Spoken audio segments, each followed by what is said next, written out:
And we are now live. All right, good evening, everyone. Tony Gonzalez, Chair of the Planning Board, calling tonight's meeting, January 7th, 2025. Quickly, we'll review the agenda. We have return to ZBA, property 244 and 252 Warren Ave. We'll review and accept the minutes of last month's meeting. A lot release, Mia Meadows, proposed zoning change for the MBTA Communities Multifamily Overlay District. And then we have return to ZBA 244 and 255 Warren Ave. Return to ZBA 1003 Crescent Street. Site plan review for 1380 Main Street. Another site plan review for 1005 Belmont Street. And then lastly, definitive subdivision for 0 Westnut Street, Meadowwoods, Matt Flaherty Way. Okay. Let's start with roll call for the board members. Yolanda Spinola, as far as we know, will not be present this evening. See Jim Here. Sweeney. Okay, Marty Crowell, Here. Matthew Gallagher, Here. and Tony Gonzalez present. Do we have someone new from the fire department on we can introduce in place of Chief Williams' retirement? If there is a new fire representative, I do not know their name. So if you could use the raise your hand icon, that would be helpful in understanding or locating you. But at the moment, I'm not seeing that. So Okay, so I'm gonna change the agenda around just a little bit. Can I get a motion to accept the minutes from last November 19th and December 3rd's meeting? Motion to accept Motion November made. and December meeting minutes. Second. Second. All right, roll call. Jim, Yes. Marty, Yes. Matthew, Yes. Tony. All right, thank you. Thanks, John. Next up, we have we'll do the lot release. Mia Meadows, lots 8, 9, 10, 11, 12, 13, 14, 15, 16, 17. Lot release. Is there a motion?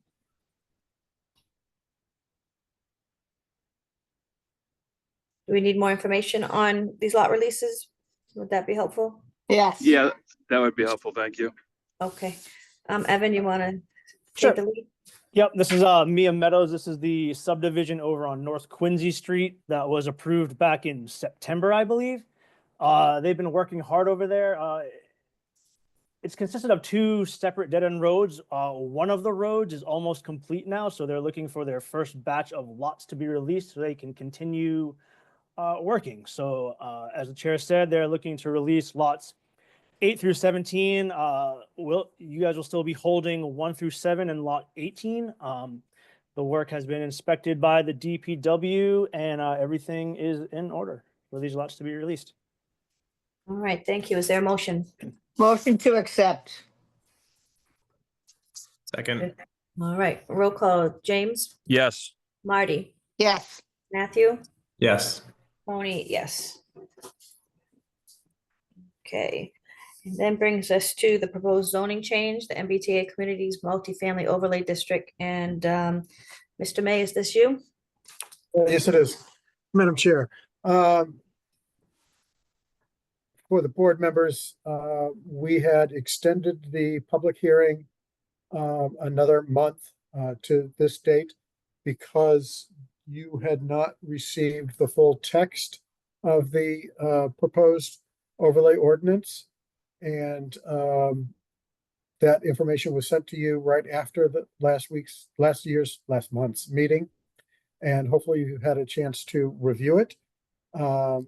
The overlay is proposed to bring us into compliance with the new MBTA Communities Act. We have met with the city's ordinance committee. The ordinance committee has voted favorably for this. I'm hoping that the planning board will also vote favorably now that you've read the language, and we can move on to a second reading in city council. You might remember that the ordinance is as the language says, is an overlay district. So the base district stays in place underneath. And developers will have, or property owners will have the choice of using either the overlay district or the base district if they wish to build. The overlay district does not have all the bells and whistles that we've established for the new form-based code, which is also under review by the ordinance committee, but it gets us through the Commonwealth process, and we have made an application based on the existing language for their referral, or the Commonwealth review. So if there aren't any questions, I hope we will be able to, we took a lot of testimony and a lot of discussion at the last meeting, and hopefully we'll be able to close this hearing and have a final vote on it this evening. I did read over it, but I might need some details on any changes or additions to this. And did we get, because the last time we heard on the meeting, we were going to request an extension because we had a deadline as of December 31st. We have filed the draft with the Commonwealth and all the related documents. They are aware of this. That is actually their recommendation. And we will know in 30 days what their review has to say. But they're not giving us a formal extension. You feel like because we submitted something, it will be able to continue working on this? Oh, yes, yes, yes. And city council plans to have this done by the end of January. So January 22nd, 27th is the projected third reading and final vote on the ordinance. And so it says to create and enhance walkable neighborhoods in the MBTA station areas. So can you walk us through the station areas and where this 344 acres in size is mostly concentrated in?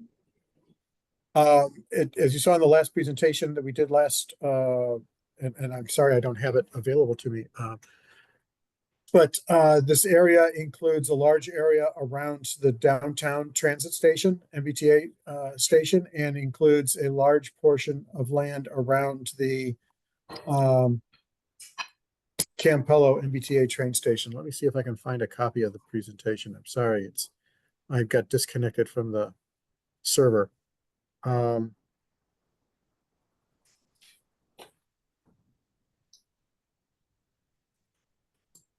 But while I'm searching, you can ask additional questions. I know you had included Campello and downtown, and then we had the Montello area, which has the most land for this type of a project. But what was sent to us? Yes, we've just kicked off a planning process for the Campello neighborhood, or for the Montello neighborhood. And we have additional meetings coming up later this month and into early February, where we will have a master plan completed and a formal zoning recommendation that will then come back to you and to City Council for review and approval. So I know this is supposed to generate a lot of revenue for the city, along with the Carney Brothers area, if that ever takes off. But and I don't mean to put you on the spot, but is there any projections, Rob, on how much revenue this plan could bring to the city? I have not done any projections. I can certainly see what we can find out for you based on the current development pattern that we see going on. But it should be, if there are more buildings built, there will be substantially more revenue coming into the city. We're currently doing an analysis of the fairgrounds right now, but we can come back and take a look at these two, both as the overlay and as form-based code. Yeah. I don't want to beat a dead horse, but it's too bad we hadn't put that casino there, because there would not be as much traffic as something else that's going to draw into that area, and we've already been generating revenue. But anyway, on to the next. Other questions from board members? Yeah, Madam Chair, if I may. Rob, has there been any kickback on long-term implications if the full rollout doesn't come sooner than later? And if so, can we make amendments on the fly to this? We can make amendments as we go along through the process. And that becomes a recommendation to city council. And Okay. I'm sorry, there it is. I'm trying to find the presentation.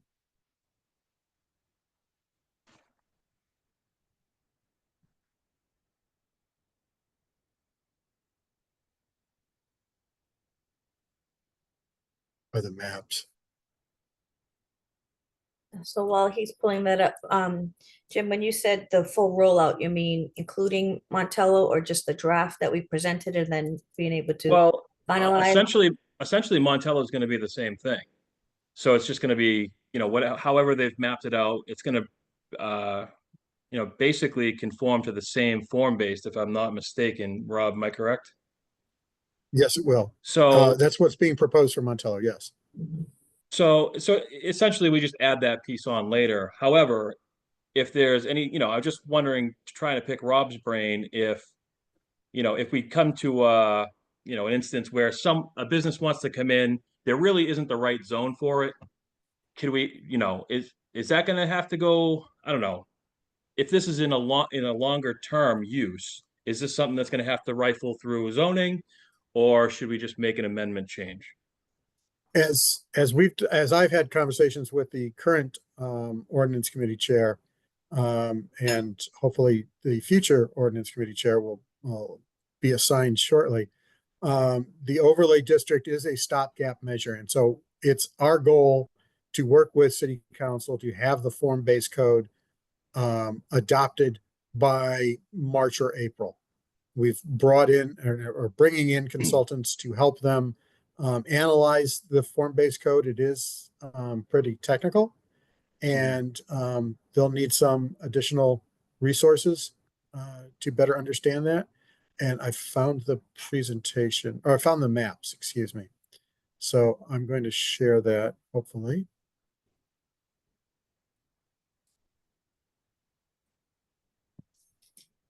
So this is the downtown section of the city. Everything within the purple boundary is in the overlay district. There's some strange line alignments, and that's because we need to pick properties that could support the redevelopment. Unlike the form-based code, where we're creating a whole new code, whole new zone for downtown, this overlay district is looking specifically at parcels of property that could be redeveloped into the future. So that's why we have a different map arrangement here. And then in the Campello neighborhood, here you see the MBTA commuter rail station. And again, along in Campello, between Warren Avenue and the tracks on the east side. And then there's some property that spills over on the other side of the river, or other side of the tracks, that Walkover Commons is right here to give you an idea of where we are. And this is the area south of Perkins Street. Okay, so I guess, my question would be, let's just say as we move on with this, and even this is very similar to the form-based, correct, Rob? Essentially just doesn't have all the bells and whistles. The maps, yes, that's correct. So, what if we slowly start identifying other areas? How fluid are these boundaries? These boundaries will bring us into 100% compliance with the Commonwealth. We will meet our targets. Form-based code, on the other hand, is something that is bigger and better.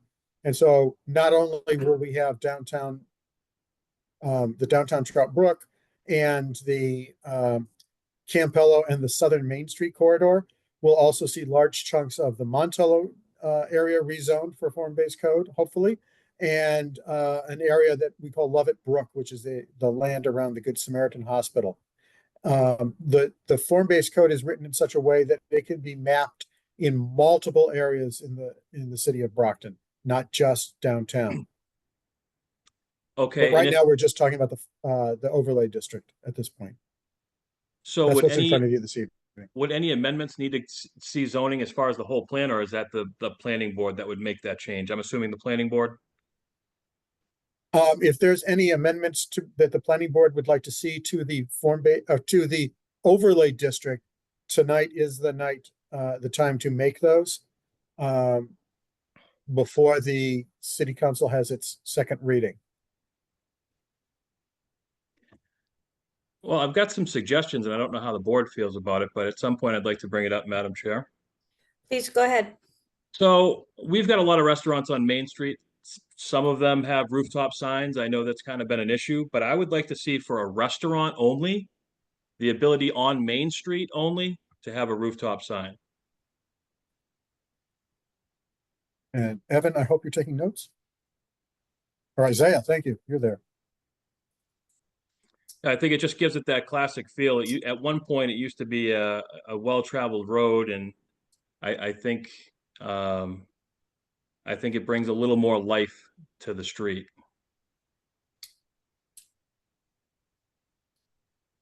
So Madam Chair, if I believe we consider that a motion, we would need a second, and then the members of the board would need to vote on that as a potential amendment to the text language.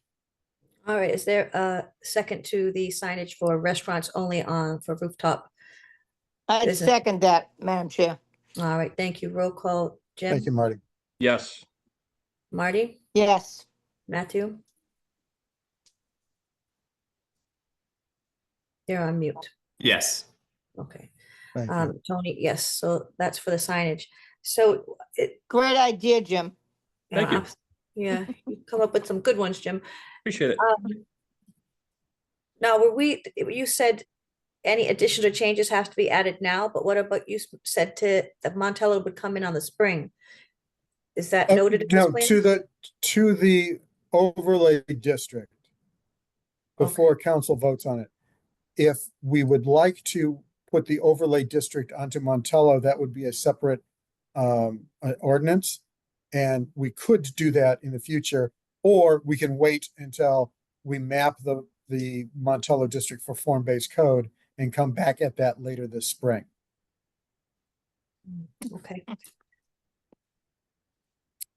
All right, And the reason why there's a delay is that we started the planning process later, but the state has funded us to do the planning in that neighborhood.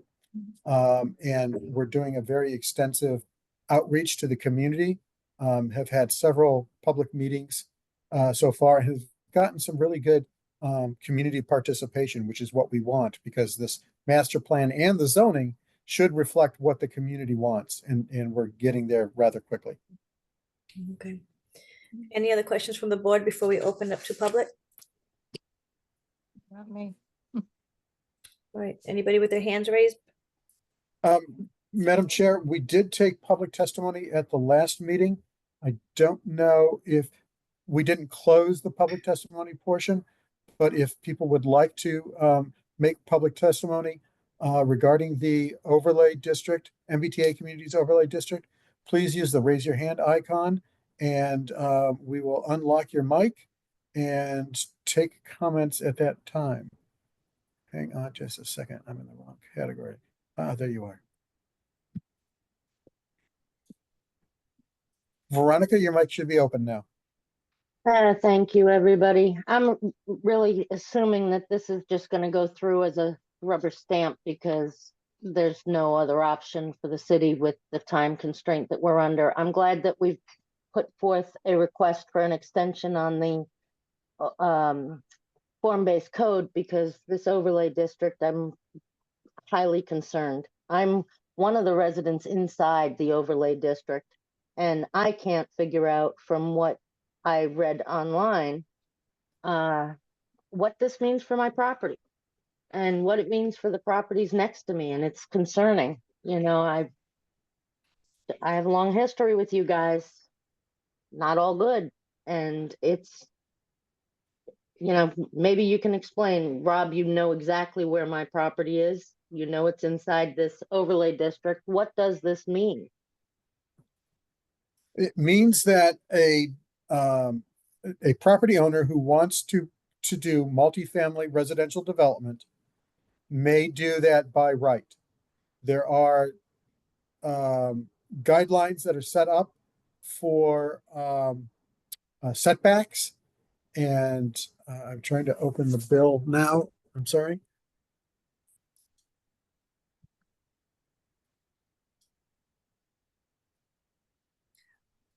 While he's pulling that up, correct me if I'm wrong, anyone on this call. Veronica, I'm very focused on creating more revenue for the city. Taxes have gone out of control, mine included, so I'm very concerned. And my understanding of this project, it's going to generate a lot of revenue. And then also, since you're in this area, my home is not, but it would increase your value to your property. Is that accurate, Rob, or am I? It will add value to properties because they're allowed to develop more. Speculative development doesn't change the automatic value. It only if she exercises a development option would you see a significant change in property value. Right now, what is being proposed before City Council is that the minimum lot size for a multifamily residential development would be 5,000 square feet, that the maximum number of floors would be 3 floors with a total height of 45 feet.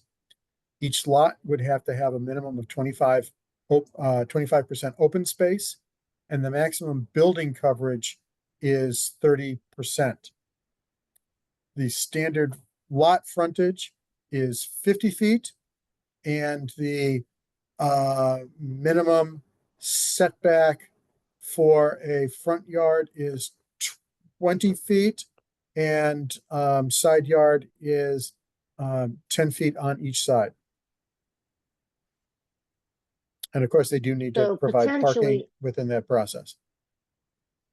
So potentially, my quarter of an acre, almost quarter of an acre, I could have a 3-family.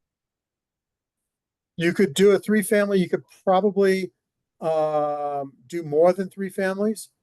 We would have to sit down and take a look at the how the lot lays out and what square footage you have. Take into consideration the setbacks. That will give us a building box. And within that building box, you would be allowed to build up to a 3-story building with multiple units. The number of units depend greatly on how you would park the site.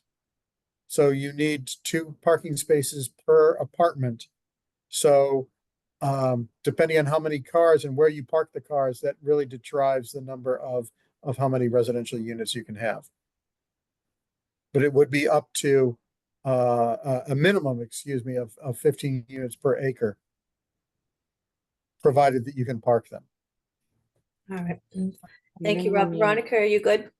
Well, I'm looking at it as, when I looked at the form-based zoning, and correct me if I'm wrong, my property wasn't included in that.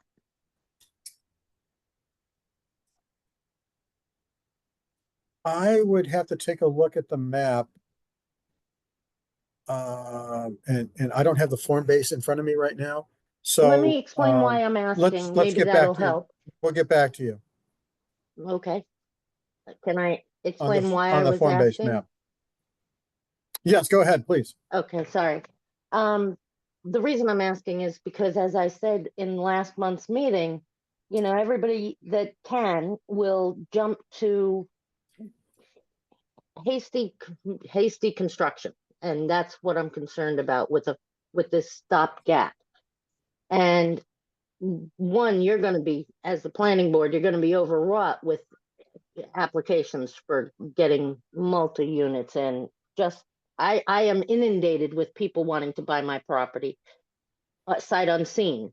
And what I'm thinking is that these things are going to increase the demand for the properties, yes, but at the same time, price us out of our own homes.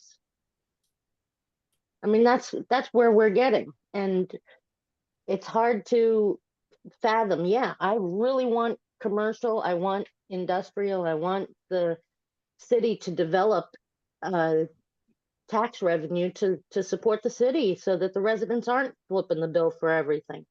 It's how positive city growth can move forward, and I'm understanding that we've lost a lot with industrial turning into residential, and now instead of making the industrial stay industrial and become commercial or tax revenue based, we're getting the residents to increase to the point where, I mean, I can't see it. I can't see how the stopgap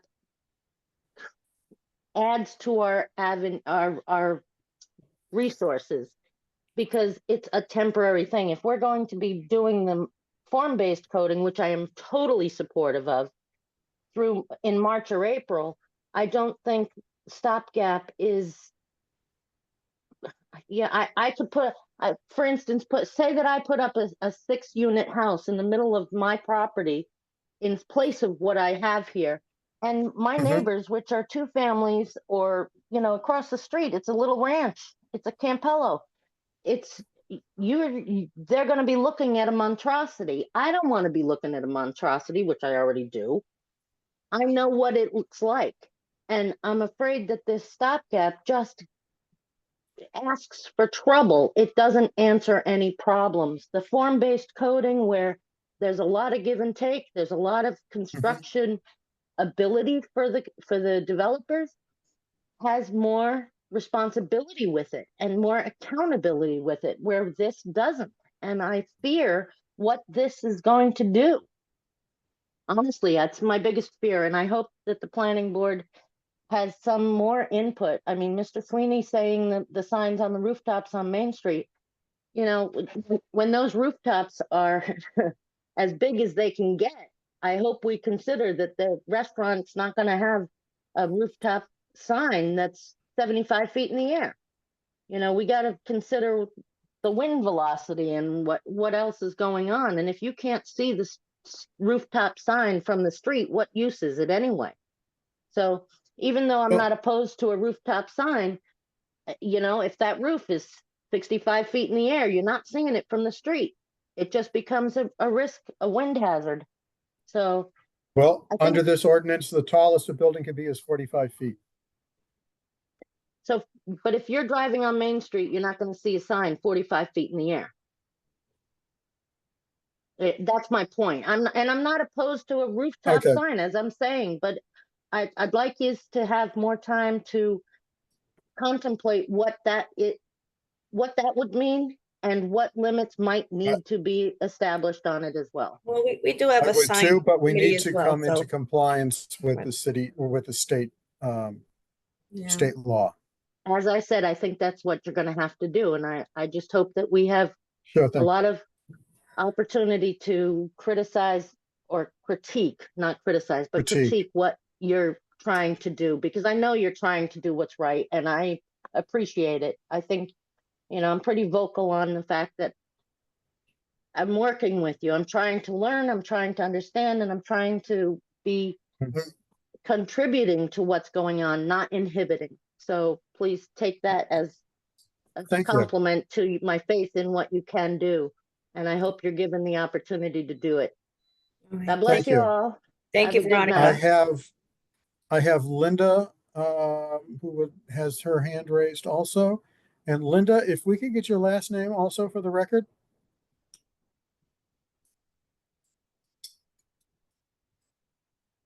Linda, you should be able to unmute your microphone now. There you go.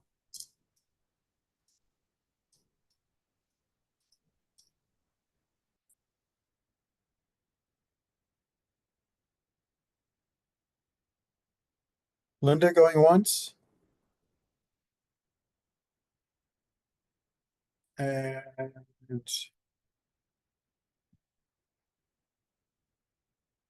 if there's anybody else who would like to speak, please use the raise your hand icon. And Madam Chair, I do not see anybody else with their hand raised. Okay. Is there a motion? I'll motion to accept the MBTA committee's multifamily overlay district, in addition to the addendum that myself had made accepted by the board. Second. Right, roll call, James, Yes. Marty, Yes. Matthew, Yes. Tony, yes. All right, next, moving on, we have return to ZVA requesting a continuance. Is there a motion? Motion to continue? Second. Okay, roll call, James, Yes. Matthew, Yes.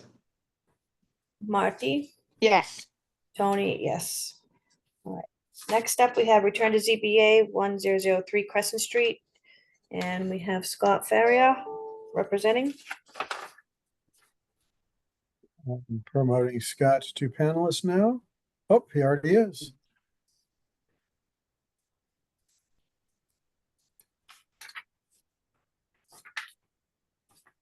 And Isaiah needs to accept the invitation to become a panelist.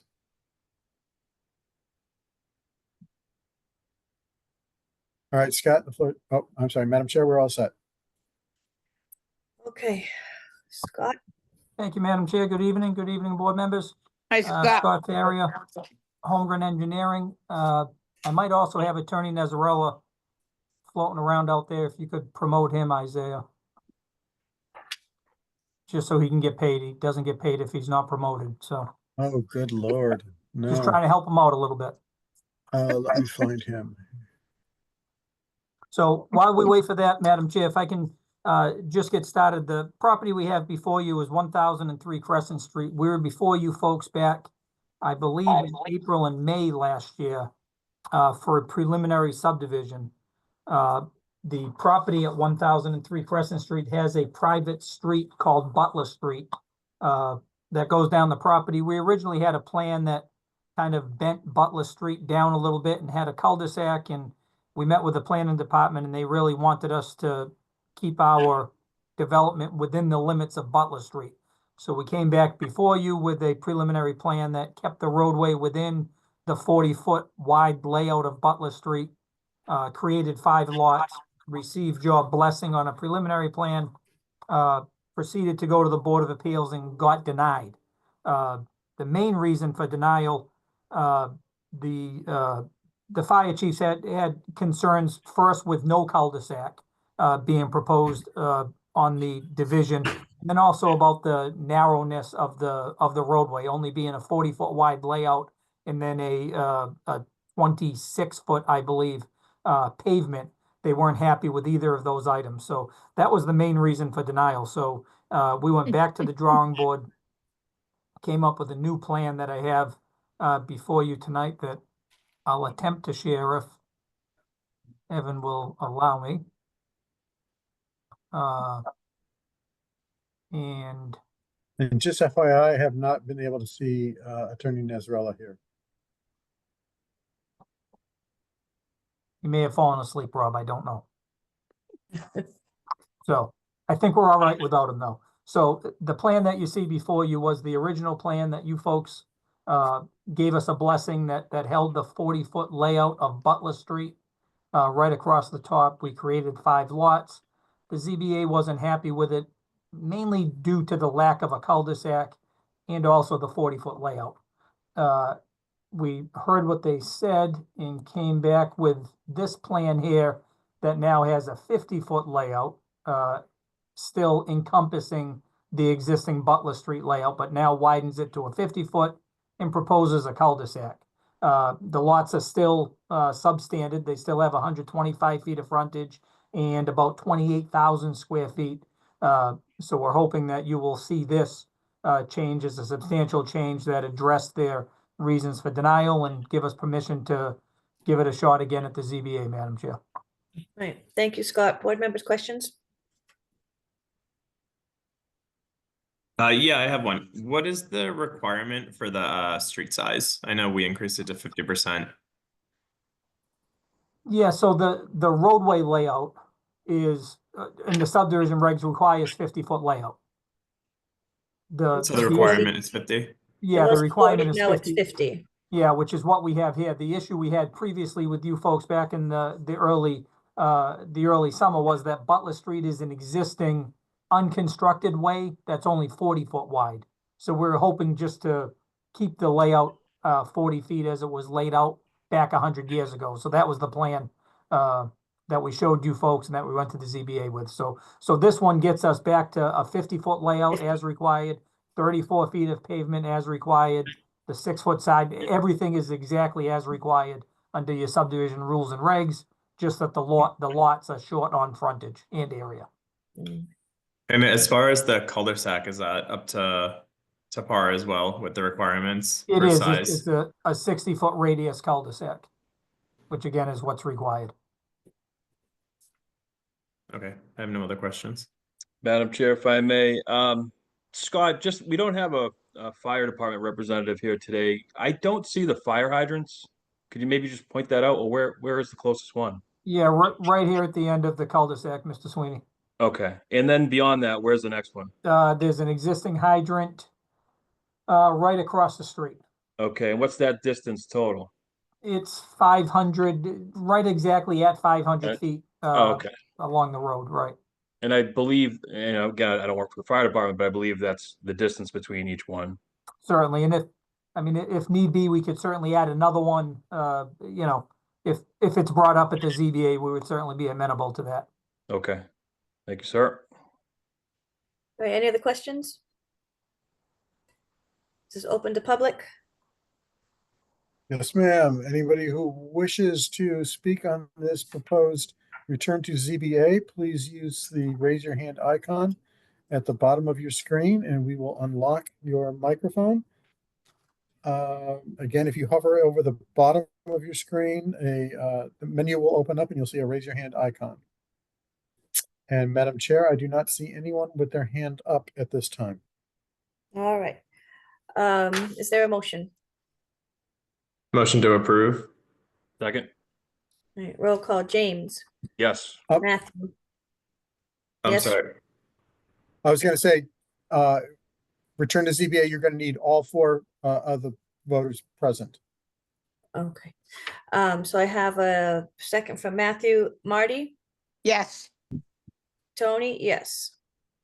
Okay, there's all 4. Thank you. Thank you, Thank you, folks. Madam Chair. Have a good night. You too, Scott. Thanks for the time. Thanks, Scott. All right, that was short. Scott's usually with us all night. We'll miss you. Thank you. I've got a All right, the site plan review for 1380 Main Street. We have GM2 Associates representing.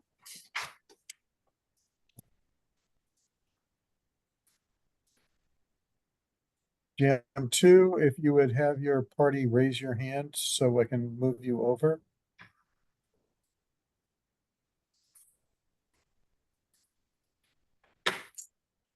Mr. Baker. Mr. Sire.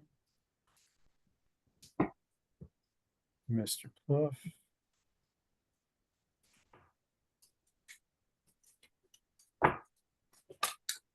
Good Lord, you got a cast of thousands.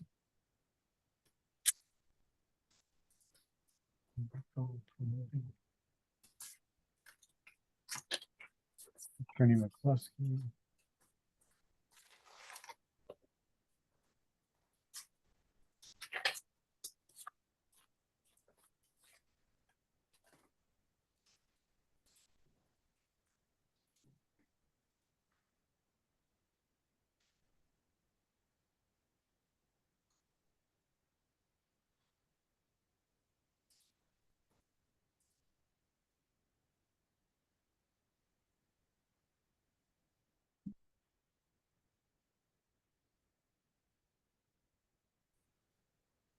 Everybody should be coming over now.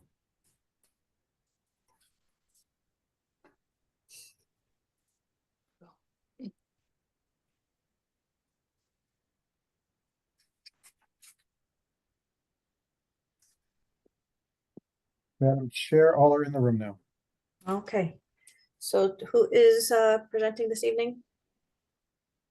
So Steve Sawyer here, actually, it's actually Millennium Associates, MEI, GM2, actually no longer is involved with the project. I've been the engineer all along. I believe Steve Baker, the project architect, I think is going to introduce the project, and we're gonna go from there. Steve, you here?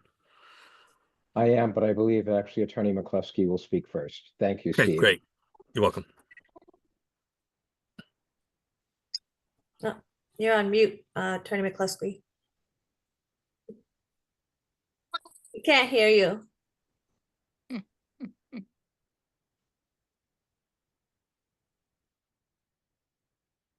Now I see the mute side on. We cannot hear you.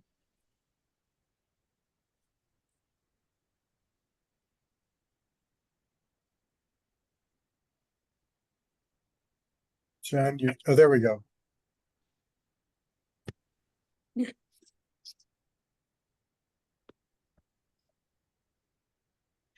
Yeah, I think that perhaps Attorney McCluskey is suggesting we should continue while he tries to work his microphone out.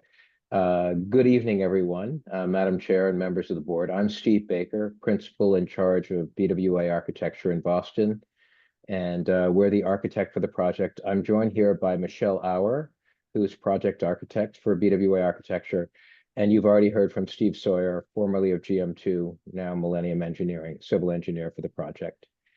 We're pleased to be here tonight representing the Brockton Housing Authority as architects for replacement of BHA's Campello high-rise apartments.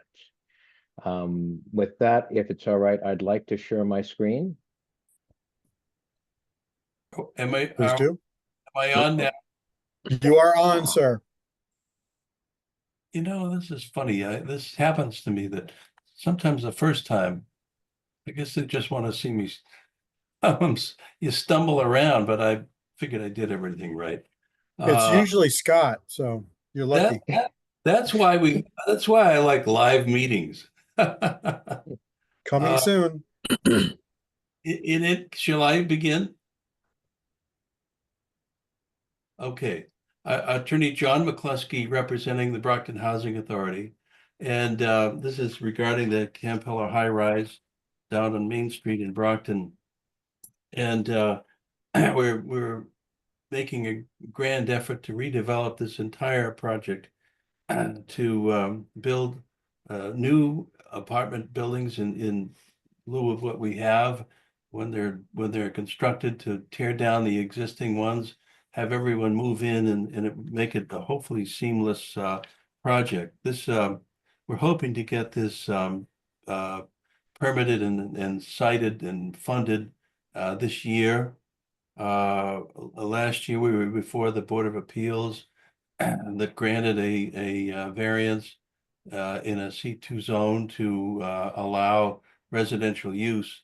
Interestingly enough, and not surprisingly, you know, back in the day, this property was just built without any zoning relief or anything like that. It was and not surprising. That's what happened in the day.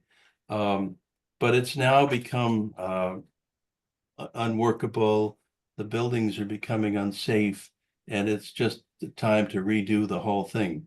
We went before the Board of Appeals last year, and unanimously, the board granted our request. The Housing Authority has been working diligently to get financing, and it looks like it's all coming into place. Everybody's been working hard on this. We've had meetings with the planning board and all of the members of the powers that be in Brockton. Everybody's in favor of it.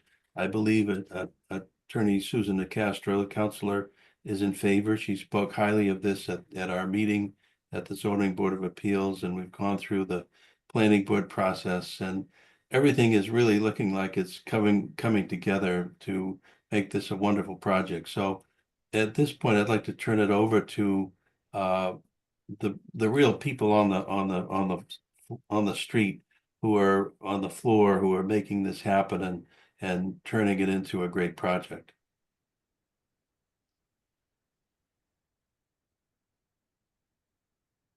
Thank you, John. So I will go ahead and share my screen.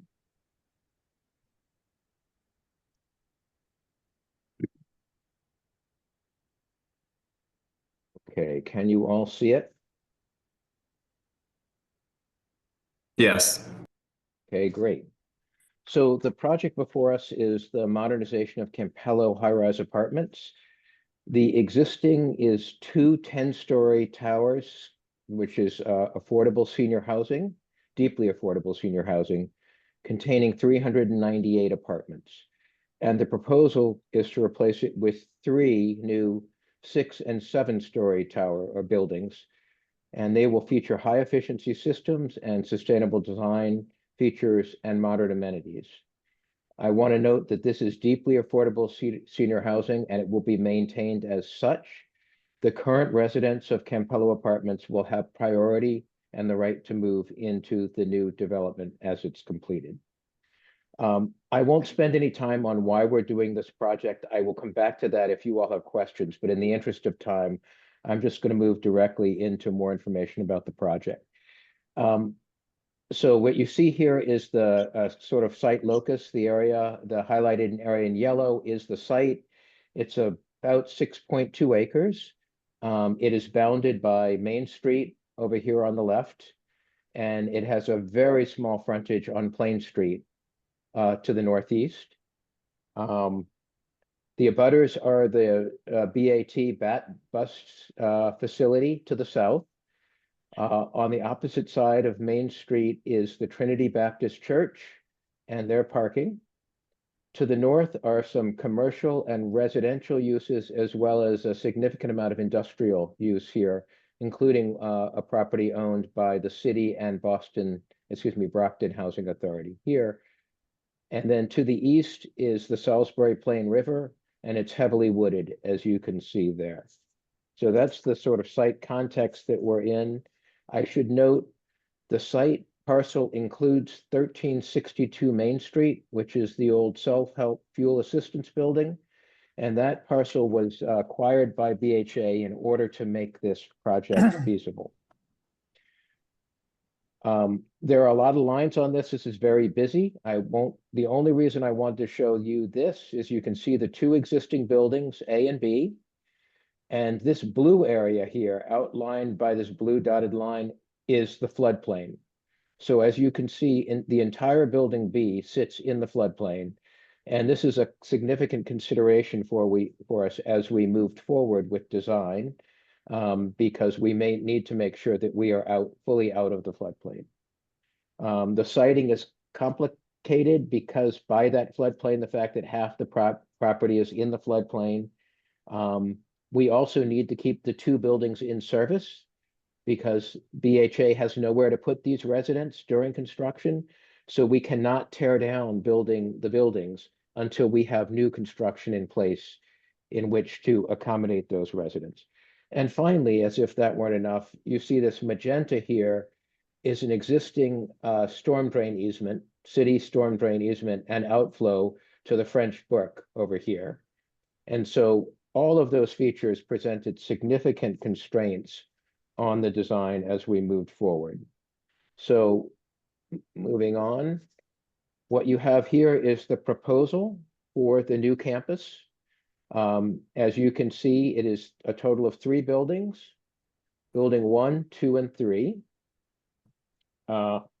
Buildings 1 and 2 are aligned along Main Street. Purposefully, they're parallel to, and they essentially provide a street edge to Main Street. I will come back to that in a moment. Building 3 is essentially sited where it would fit. Given the other constraints that I already mentioned, we had very limited places where we could fit building 3, and building 3 is sort of nestled in between buildings A and B here. We mentioned the water courses. You do have the Salisbury Plain River here, the French Brook along here, which is an intermittent water course. Those provide features for potential recreational opportunities. We're proposing a path along there as well as places for people to sit and enjoy this wooded area. The entrance to the property is off of Main Street. The primary entrance is this drive, which goes to a circular roadway here. And this then provides access. The main entrances to all three buildings are off of this drive, here for building 1, here for building 2, and here for building 3. I'll note that there's also a place here, pull out for a BAT bus stop to serve the residents. So this is intended to be the primary entrance to the site. There's a secondary entrance off of Plain Street. This drive currently exists, and this is intended to be drop off and parking for building 3. While there is a connection through the site for emergency vehicles, we have provided for a gate here, and the intention being that this gate would be kept closed to prevent this from becoming a shortcut from Main Street to Plain Street. Good idea. Here's a rendering, an image of the property seen from Main Street. I'll briefly touch on a couple of the issues around the building exteriors. As I mentioned, the buildings are 6 and 7 stories. The 2 on Main Street are 7 stories. They are clad in primarily in architectural concrete masonry down below and metal siding, 2 different types of metal siding above. These materials were selected for their durability and their long-term ease of maintenance. We chose several different materials in order to help break up the mass so that the mass of the buildings is more similar in scale to what's surrounding it, as well as providing different textures and shadow, and gives the buildings visual interest. So also note here, building 1 has this glass, what we're calling the turret or lantern on the corner. Building 2, which you can just see at the right here, has a similar matching turret. And the intention is that these provide a sort of welcoming entrance gesture into the site down that central drive that we mentioned before. Here's a view from the interior looking sort of northwest towards Main Street from that rotary that I was talking about. So you see the building 1, and you can see the interplay between the different masses and the use of shadow boxes at the windows, again, to provide some depth, a little bit of shadow and reveal on the elevations, which you can see from the shadowing shown in the rendering. And finally, this is a view towards building 3, again, from the front as you enter the site, if you were in a very tall vehicle. So looking back towards building 3 and towards Plain Street. Moving on to just very briefly on the architecture itself, this is the ground floor of building 1. And building 1 will have, in addition to the residences, will have a management suite for the Brockton Housing Authority, a significant community room and resilience center, both for the residents to enjoy, but also for the neighborhood in cases of heat or cooling emergency. And there will be a commercial kitchen provided in this space, which is intended both to serve these food provider who will provide essentially meals on wheels or meals on site for the residents of Campello Apartments. But the property is also sized in order that it can be used to provide meals to other social service agencies in Brockton. So this is an amenity that we see not only to benefit the residents of Campello Apartments, but also the surrounding neighborhood. Here's an enlarged view of that community room. So you can see a good sized community room here intended to be able to provide space for much of the resident population at one time. That kitchen that I was mentioning here, and then some other related amenity spaces. Second floor of building 1, as you can see, it is second floor and up are really just identical. 1-bedroom apartments primarily. The proposal for the project is a total of 400 apartments, 398 1-bedrooms, and 2 2-bedrooms to accommodate people who may have special needs or a carer.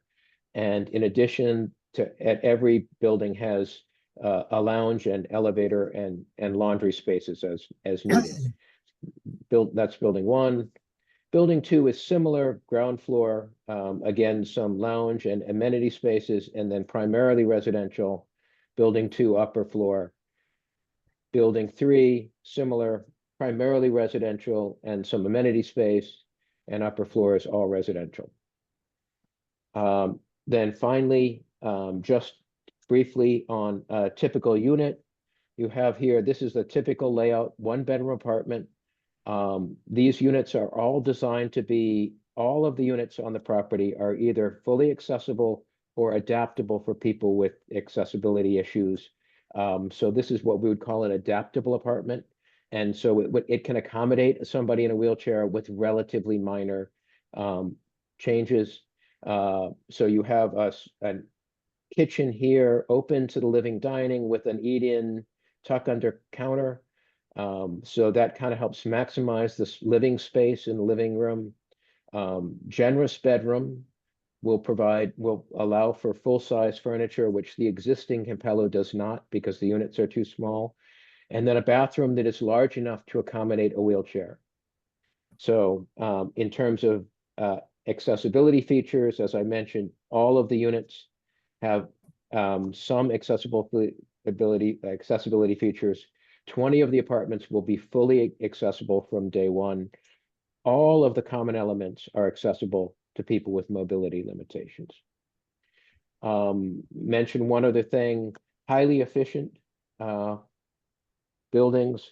We're using triple glazed window for high efficiency, high efficient envelopes. These will have high efficiency electric heat pumps. So it's contributing to reduction of greenhouse gases, carbon emissions. We are doing gas-fired domestic hot water, but it is being planned for conversion to electric when that technology emerges.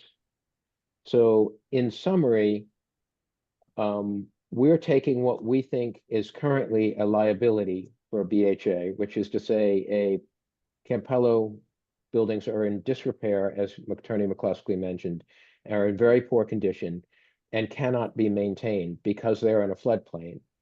And we intend to provide a property that will be an amenity not only for the 398 or 400 residents of Campello Apartments, but also an amenity to serve the entire community and the city of Brockton. And with that, I will leave it there and allow you all to ask any questions you may have. Thank you very much. Yeah, Madam Chair, if I may. Very nice presentation. I'm sure I was going to ask first, Jim, what's phase one? Is phase one building 3 to accommodate the current residents? Phase one will be building 1. The phases will be done in the order of the buildings, the order that building number. So phase 1 is building 1. And right now the intention, as John mentioned, we believe the financing is lined up to start building 1 construction, we hope at the end of this year. Phase 2 would be building 2, which is the second building south on Main Street. And that would start, we hope, about a year later, depending on financing. And then phase 3 would start a year after that. And the intention is that after building 1 and 2 are built, the old building A would come down. And, it might be easier for me to show let me go back to screen sharing again. Did you leave the plan up? Yeah, we'll do. Also see outdoor space for the residents, or I might have missed that. Sure, let me go back.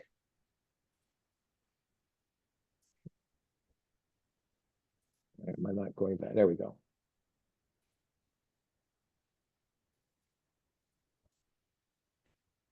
So this building 1 is phase 1, then building 2. And then after building 2, building A, which is currently sited right where my cursor is here, will come down. And that will allow us then to be able to finish the rotary. And then building 3 will be built, and building 4 and building B will come down.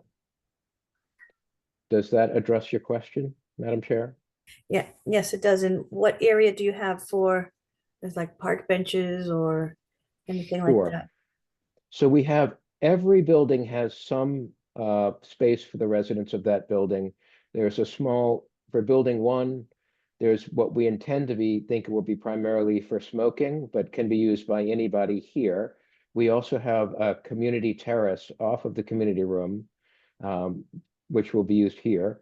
For building two, we have a space here as well as a plaza outside the back here for use. Building three has some space here.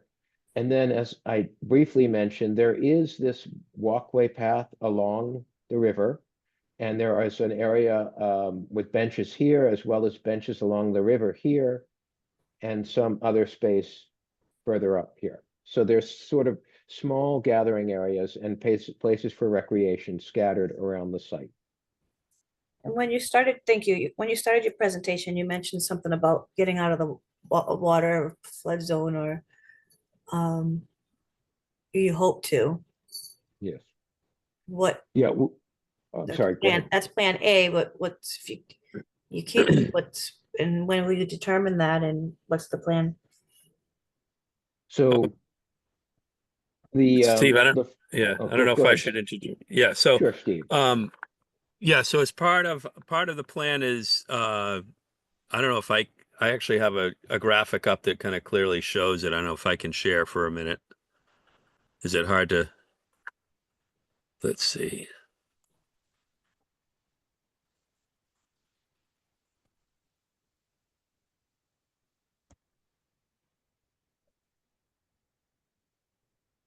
All right. Can everyone see? It says you're gonna start, yep, we can. Okay. All right. This is an engineering plan, so it's very busy, a lot of information.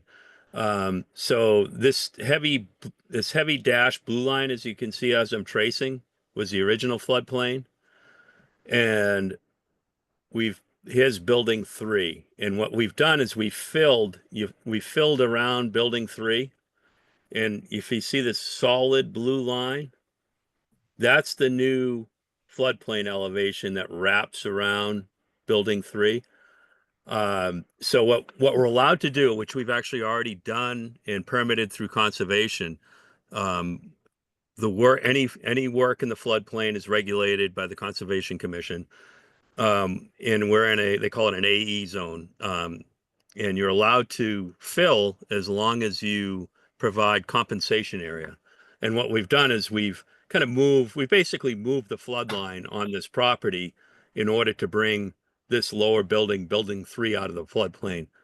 And also what we've done is we've lifted the first floor to be 2 feet, 2 feet above the floodplain, to be conservative.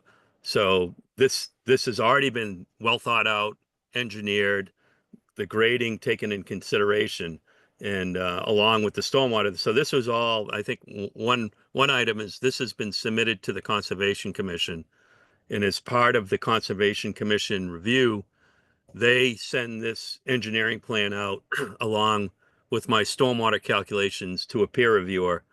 And as you know, so the design was all peer reviewed by Beta Group, who is the city's consultant.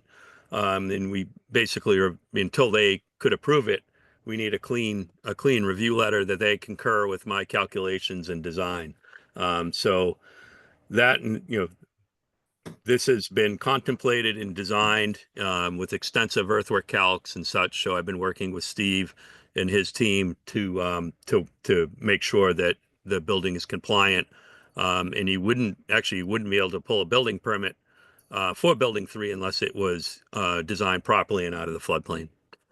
All right, thank you. All right, I'll stop share. Jim, you had questions? Yeah, I think we got to a couple of them. So this is 400 units. Is that what we said? That's correct. 400. It's currently 398, and the Okay, so proposal that was was going to be 400. Yeah. So we're adding a few. So this is going to be staged in essentially 3 separate projects, right? It's 3 separate financing applications. Okay. It's this mixed financing, it's incredibly complex, but it is one It is one contiguous site. It's being planned as one campus, but Mhm. there will be individual investors for each of the 3 buildings. Okay. So I guess what I'm getting at is, senior housing, we honestly can't get enough of it. There's such a shortage of all housing. So as we move on, is there any way, if possible, or if it was in your, in your budget to add, say, even after phase 1, if you wanted to, is that a possibility? Is that at all on the radar? Can I speak to that? Please, yes. I'm sorry, if I could respond to that. Sure, go Steve. ahead. So we are limited here. We have actually tried to put some townhouses down along the road. For the record, can we get your name and position? Oh, I'm sorry, Thomas Tebow, Executive Director of the Brockton Housing Authority. I apologize. We have looked at this site. It really will not accommodate any other units due to the issues that Steve Baker spoke of and Steve Sawyer spoke of with the water. The long-term plan, and this has been presented to the city, once we do this, this gives the housing authority the authority to move forward and build another 398 units in other places. Our plan is to address some of our deficient state units, Kennedy Drive, Rainbow Terrace, and perhaps redevelop those and add units there. We're looking, again, this is, probably 5-10 years down the line, maybe beyond when I'll be around, but the plan is in place. We're working with the state. You are right. We have years-long list for seniors to come in. So we would like to see more units. The state would like to see more units. This lot will not accommodate it. Okay. I like the plan. I think you guys, really thought this through. Since it does sit so close to Main Street, I'm kind of known for this. I would like to see some sconce lighting. That's about it. Otherwise, I think you've done the best with what you got. And that does it for me. All right, thank you for the Madam questions. Go ahead, Marty. Mr. Baker, I have to tell you that my sister-in-law lived in this building, or one of them. I don't know, I can't remember if she was an A or B. She's no longer with us for many, many years. And what a difference. This is amazing to me. The conditions she lived under were terrible. And my husband's also gone, her brother, and they would be thrilled to see these new buildings go up. So I just want to say thank you for such a nice job. They're beautiful looking. All right, thank you, Marty. Any other questions? No, So- we'll open to the public. Oh, sorry, Matthew. Sorry. Yep. So just before we go, I just want to say I love the work that you guys did. It was obviously very well thought out and planned. The presentation was great. I just do have a few questions regarding the current tenants. And I know that you said that they wouldn't be displaced, but with the new buildings come higher costs. Will there be a higher, I don't know if it would be rent or what they'd be paying, but would that go up with the new buildings? I can respond to I'll that. defer to Mr. Tebow. Thank you, Steve. No, the people, what's happening, so this HUD is involved in this also. They have issued tenant-based vouchers that will be project-based into these units. The people's income they'll pay 30% of their adjusted gross income just as they do now. Okay, great. So a tenant that would say be paying $500 a month would still be paying $500 a month for a new apartment. It would just be based off their income. Correct. Okay, and the current tenants have first right of refusal for the new apartments. Correct. And I do want to address another reason we're doing this. The cash flow through the tenant-based vouchers is much higher. It allows us to care for these units. And so we have plans to replace the electrical systems, and Steve can speak of it. We've been through this for so long. And we have a pro forma that does that. Current public housing does not do that. So this is a long-term plan for affordable housing in the city that I think we can be proud of and not go begging hat in hand for every dime we get to make sure that they comply with the state sanitary code, which is what we're doing now. Wonderful. Yeah, I think this is great. I think, sorry, someone said something. And then I know that you had mentioned that 20, I believe it was 20 or 22 units are going to be handicap accessible from the jump, and then others could be, manipulated to become more accessible to people. At whose cost would that be? Any adaptation required by a resident, I believe, would be at the housing authority's cost. Tom, is it? That's absolutely true. We do it all the time now. Reasonable accommodations, we do. Mr. Plouffe, I think, is on the call. He's our officer. We do them daily. Great, and those are all my questions, and I just want to say that I'm very thankful that these types of programs exist for elderly people. Thank you, Matthew. Okay, open to public. Ladies and gentlemen of the public, if you wish to make a comment on this site plan review, please use the raise your hand icon at the bottom of your screen.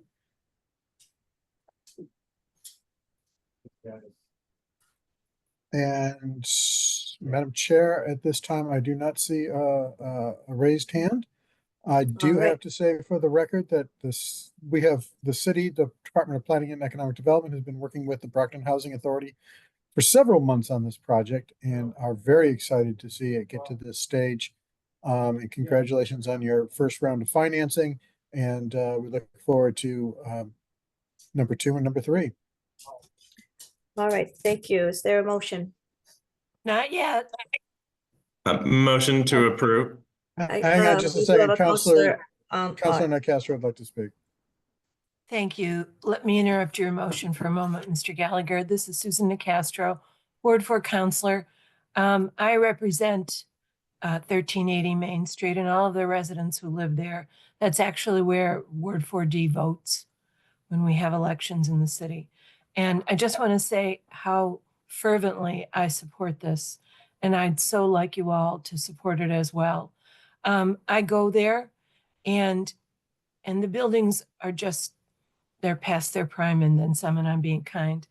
And the idea that we can have these 3 buildings and parking space and walking paths and maybe even a garden, since some of the people are losing their balconies and like to grow things on their balconies in the warm months, is just stupendous. I had 2 questions.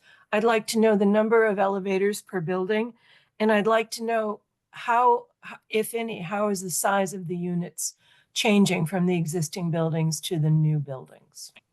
Sure. If I might answer, there are 2 elevators per building, Okay. which provides some redundancy in case one goes down. Right. And the units are, Michelle, they're definitely larger.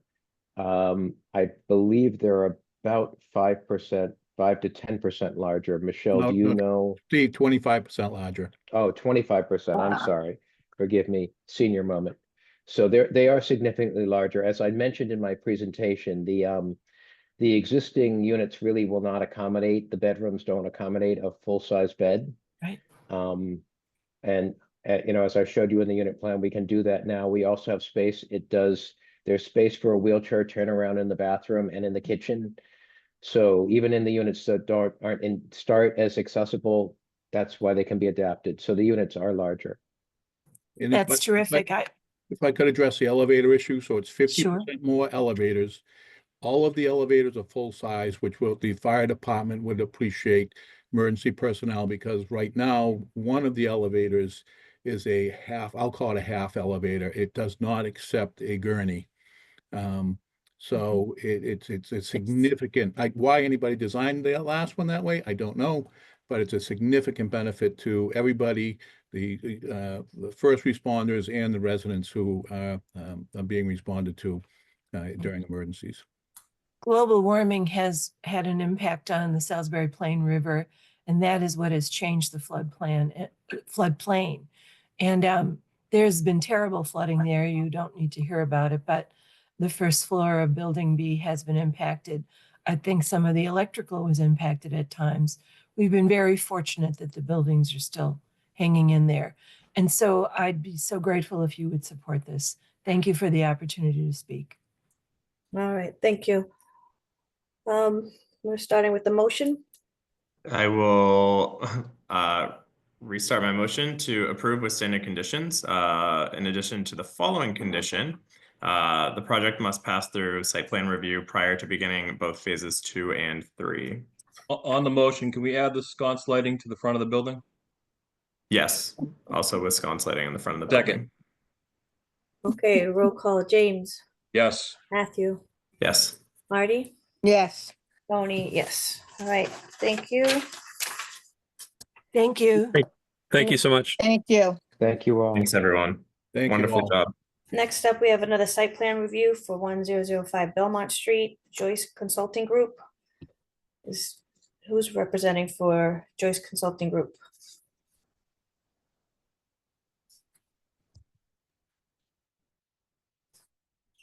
Is that John McCluskey? That is, did I, Yep, you got your hand raised. You're doing good. And we can hear you. this is the roadway project? It is, yes. Yes.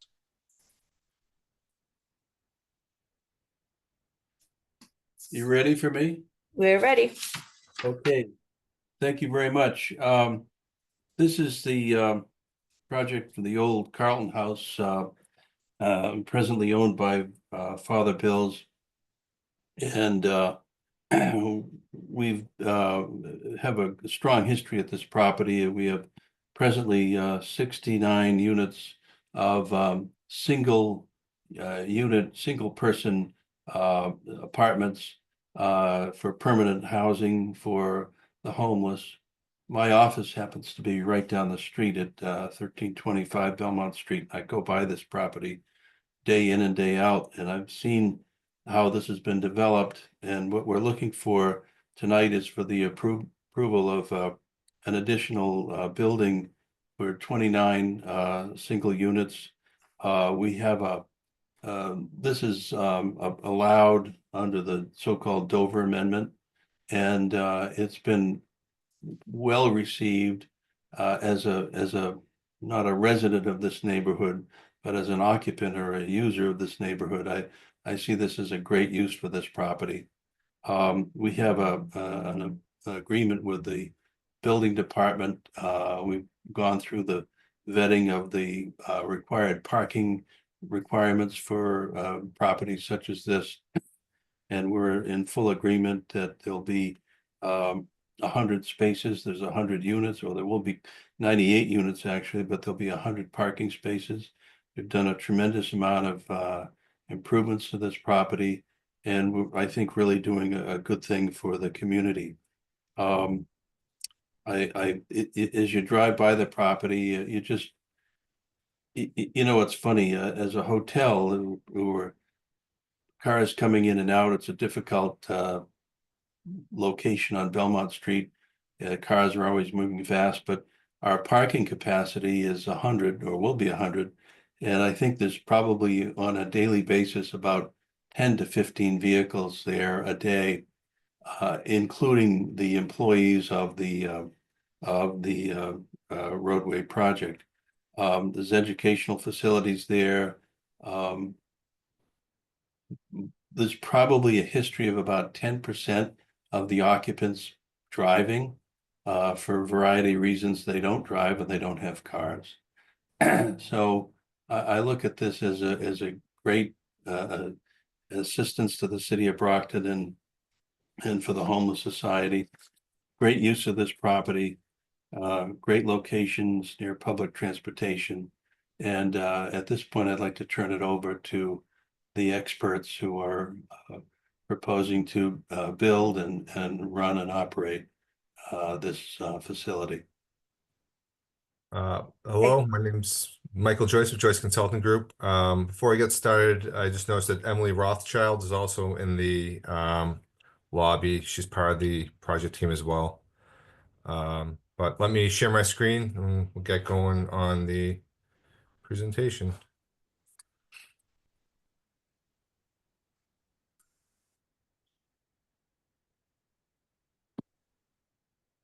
Okay, so as Attorney McCluskey had mentioned, proposed projects at 1005 Belmont Street. It's right at the intersection of Belmont Street and Coolidge Street, right by the on-ramp of Route 24 north. It is directly or on the same parcel as the roadway apartments. So this is the existing roadway parcel building, and the proposed building will be in this location. Here's another aerial view of it. So the proposed location is in the area of kind of underutilized parking area to the eastern corner of the site. The site currently has and this is another view of it as well. The site currently has a 69 unit supportive housing building on it, with over 100 spaces. So it's a 3.25 acre lot, and the lot slopes to the rear. There's wetland in the back that you'll see in the next plan. So the entirety of the site slopes to the rear, and all the stormwater runoff ends up ultimately in the wetland area. As such, this project was in front of conservation, or still is, as a matter of fact. So we're anticipating a approval letter on the January 29th hearing. We've had it peer reviewed by Beta Engineering, and I believe we've addressed all their concerns. Oops, sorry about that, went the wrong way. So this is just the proposed demo plan. It gives you an idea of, we'll be removing all this asphalt. Some of it in the upper level will be going back in place, but the lower level will be just building footprint, and outside of that, it'll be restored with like a restoration mix, a wetland restoration mix. So it's overall, the project will result in a decrease in impervious area of about 7,500 square feet. We'll maintain the same access points to the building, to the parking area from Belmont Street, and there's a easement over off of Coolidge Street as well. Circulation kind of works around the building, and the proposed building would be this location here. It's a 3-story, 29-unit building.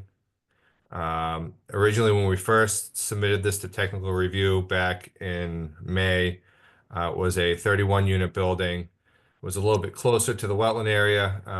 Technical review's comments were to create a more substantial stormwater system, add a fire hydrant, and get conservation's blessing, start that process. So we've done those things. There was also a couple other minor things. We had a gravel driveway that we removed and paved a portion of it just to access the generator.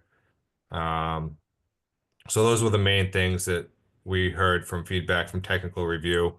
When we went to conservation, they asked us to move the building away from the wetland.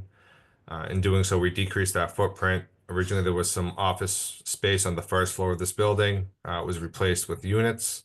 So now we lost 2 units. So we went from 31 units to 29 units, and we lost a lot of the office space. I think there's 1 office now on the first floor, whereas before it was all office space. So that's what brought us to this proposal here today. We're proposing, as you can see, a substantial stormwater subsurface infiltration area. We're adding also catch basins throughout the site in order to catch runoff from the entirety of the site. The stormwater runoff will be decreased by 40% in all storm events, in accordance with the stormwater bylaw. We'll also be making new utility, sewer, water, and gas connections. The proposed fire hydrant is here. There's actually an existing hydrant as well on Belmont Street, right here. And then this is the on-ramp area here. There is actually a fair amount of vegetation after the property line before the on-ramp. So that's really the extent of it. The building will be ADA compliant. Is there anything else I'm missing? We have a landscape plan here. There'll be substantial plantings in the front. There's actually a second sheet to this landscape plan as well I didn't include, but there's a landscape island in front of the existing building. And technical review at the last meeting had asked that we put some more substantial screening plantings in there. So we've, I believe, put a lot of arborvitae's just across the entirety of the landscape island to provide some screening from the front of the existing roadway apartments to Belmont Street. So with that, I will pass it off to Mike Murata of Westwork, so he can give you a rundown of the building elevations.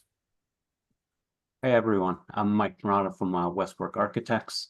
So I'll just take you briefly through the elevations and the renderings that we have here before us. And I can also take you through the plans quickly. So your first view, number one, is the entry view. And that you can see to the right-hand side, the existing roadway 1 building. And then to the left is our new proposed building. It's a mixture of two siding materials. It'll be a metal cladding and a cementitious siding, and that's to break the volume up into to make it look like 2 distinct volumes. And you can see that in the image in number 2. That's the north elevation. Almost if you were on Belmont Street, that is the view you would see. Of course, there's a lot of screening already there on the site. The rendering number 3 is the back part of our building. That is the northeast view. There you can see we've added also a CMU base. So we'll have a hardy base at the first story. And then there's the cementitious siding above. Image number 4 is the covered patio that we're providing for the project. That'll be just off of one of the accessible entries. And that's a metal and cowl wall system for the canopy. The building also overhangs, and that allows for the bike racks to be covered, also near the handicap accessible entry. The image number 5 is your southwest view. That's looking back as you are turning around the corner of the building into the additional parking area. And there you can see the covered patio in that image, and also gives you a nice view of how those 2 different materials play off of each other. And lastly is image number 6. It's a little bit of a close-up of the 2 buildings together. And this, you can see existing, it's that whole asphalt parking area. And now you get a sense with the additional building and with the additional landscaping and trees, it starts to break it up. It gives it a much more residential feel, and it's really a nice complement to that existing building. Certainly, it's just right now it's just an unused piece of asphalt parking area. So, Mike, the next slide. Here's the first floor plan. You can see the site plan attached to it. The first floor is 7 units. It has 1 handicap unit, 1 sensory impaired unit. It has a pretty small common area. It has a small meeting area and residential office, as well as a common laundry and a lobby with a mail. It's a 3-story building, but we are going to provide an elevator for the building. Each unit is typically just under 300 square feet. Each unit will have just about an adaptable bathroom, small area for a bed, and then a little kitchenette. And that's total of the 300 square feet for the studio efficiencies. The handicap units are slightly larger, a little bit over 300 square feet. Mike, you can get the next slide. It's the second floor, and it'll be typical for the third floor as well. It's 11 units, and pretty much the same units, flow across the buildings. They're very efficient. They're well laid out, and you get 11 units on then each of the next floors. Mike, you can hit the next slide. That's the third floor, which is generally the mirror of the floor below. And the next slide is the roof plan. The roof plan, we have 2 different roof pitches. It's a solar-ready roof, and the condensing units that will be proposed on top of the flat portion of the roof, those will have a parapet that'll screen it. Although you really can't get that much of a view from the street for the roof line, but we're still going to screen it for anyone that's walking on the street. And next slide. This is the architectural elevation. This is one of the accessible entries. This is the elevation that faces the existing roadway 1 building. And we do have the other elevations, but we can also just stop right here for any questions that the board may have, or John Lanham, if you have anything that you'd like to add. Thanks, Mike. Good evening, everyone. John Lanham, the Chief Operating Officer at Father Bill's in Mainspring. They already went over the project for the facility. The only piece I would add just is that we're really excited about the opportunity to continue to develop permanent supported housing for individuals who have experienced homelessness in the community, provide long-term efficient places for people to live. And we really like this style of building to be able to provide private, safe space for individuals to have their own kitchenettes, their own bathrooms.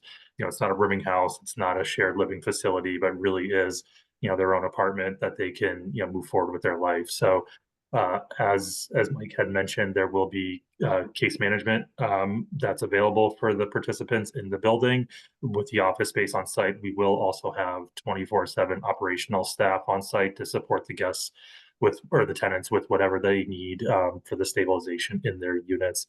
And just really looking forward to moving forward with this project, and happy to answer any questions that you have. Well, thank you all, gentlemen. Very nice presentation. Definitely another strong need in our community. I'm just curious. So there's a long-term residents. This is another 60, did you say? 31 unit to the existing 69. Does case management help them move on to different homes? This is kind of like a transition apartment until they can, because we have a greater need than just 31 more units, which will take this, but we need more. Yeah, this housing is targeted for the people who have long shelter stays, often have disabilities, whether it be mental health concerns, medical needs. So it's really meant for the people who may be stuck in shelter for a long period of time.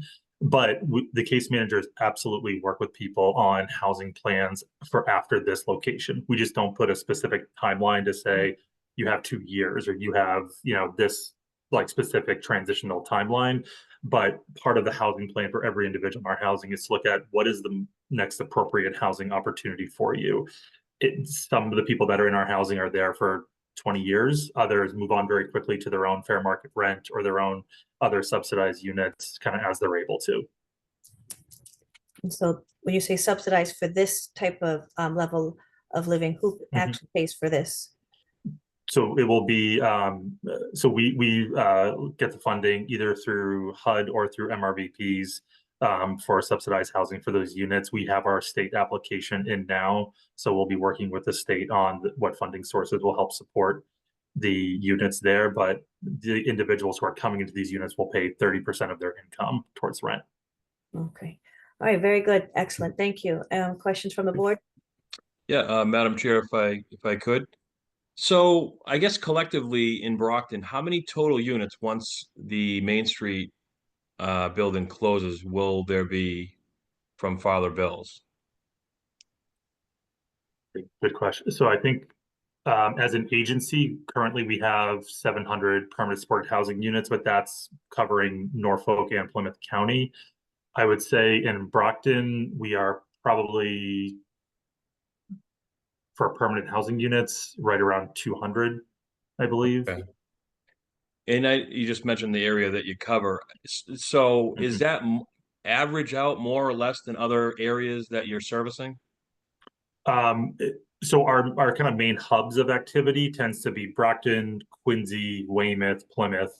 Those are the cities that we have the highest density of housing at the moment, but we do have units in Hingham, Wareham, Stoughton, really looking at the whole both counties to look at, okay, where's an appropriate place for individuals that would like to be housed in those areas. Okay, and that leads me to my next question. After this, what other projects are on the horizon? Is there more to come for Brockton, or are you going to disperse it throughout other areas? Our pre-development pipeline is looking at other areas. So we're currently working on a project in Quincy with one of our property management companies and development agencies. We're looking at we're going to be breaking ground on a project or starting a demolition of a project in about 2 or 3 months in Stoughton, converting a former motel there. So we are absolutely looking in other communities as well. Okay. Is there a success formula with how many people in need in one place? It seems to me that if you had a bunch of people trying to maybe recover or get on their feet, having a massive population or a larger population might not be the best idea, or to kind of hang around the wrong influence. This is your business. Does that have any impact? We've not seen it that way. We actually, so we like this size facility. You know, the 30 to 35 unit facility tends to do really well for consolidating the staff who can be on site to support those individuals. But also, what's great about these units is that everyone has a door they can lock. They have their own unit. They can engage with one another in common space as they would like, but they also don't have to share a bathroom or share, you know, a common kitchen the way some of the older rooming houses are set up. So it does allow the tenants to kind of choose how much they want to engage with their neighbors or the people that are around them. But we do find that there is quite a bit of support that they provide to one another, with, you know, connecting to resources, making sure that they're supporting each other, sometimes just giving a ride to someone or just for social engagement. Okay. And I noticed through the plan, there's a very small common area, which leads me, you know, the representation said that this falls under the Dover Amendment, and I'm imagining it falls under the educational requirement, maybe.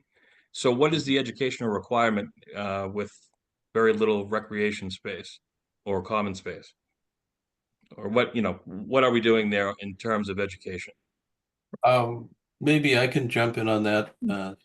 And thank you very much for the question. But remember, there are 2 buildings here, and this will be a campus such that there'll be staff covering both facilities, both buildings, and there'll be educational facilities in the other building as well as counselors coming in. You know, we have, as I mentioned, if you look at the parking going by any time of the day, most of those people are staff people who are helping the residents, giving them guidance, getting them set up on various things in their life to hopefully improve their lives. So it doesn't necessarily have to be just in this building. There is a small area in this building, but the idea is not to segregate one building and have all of things happen for those residents.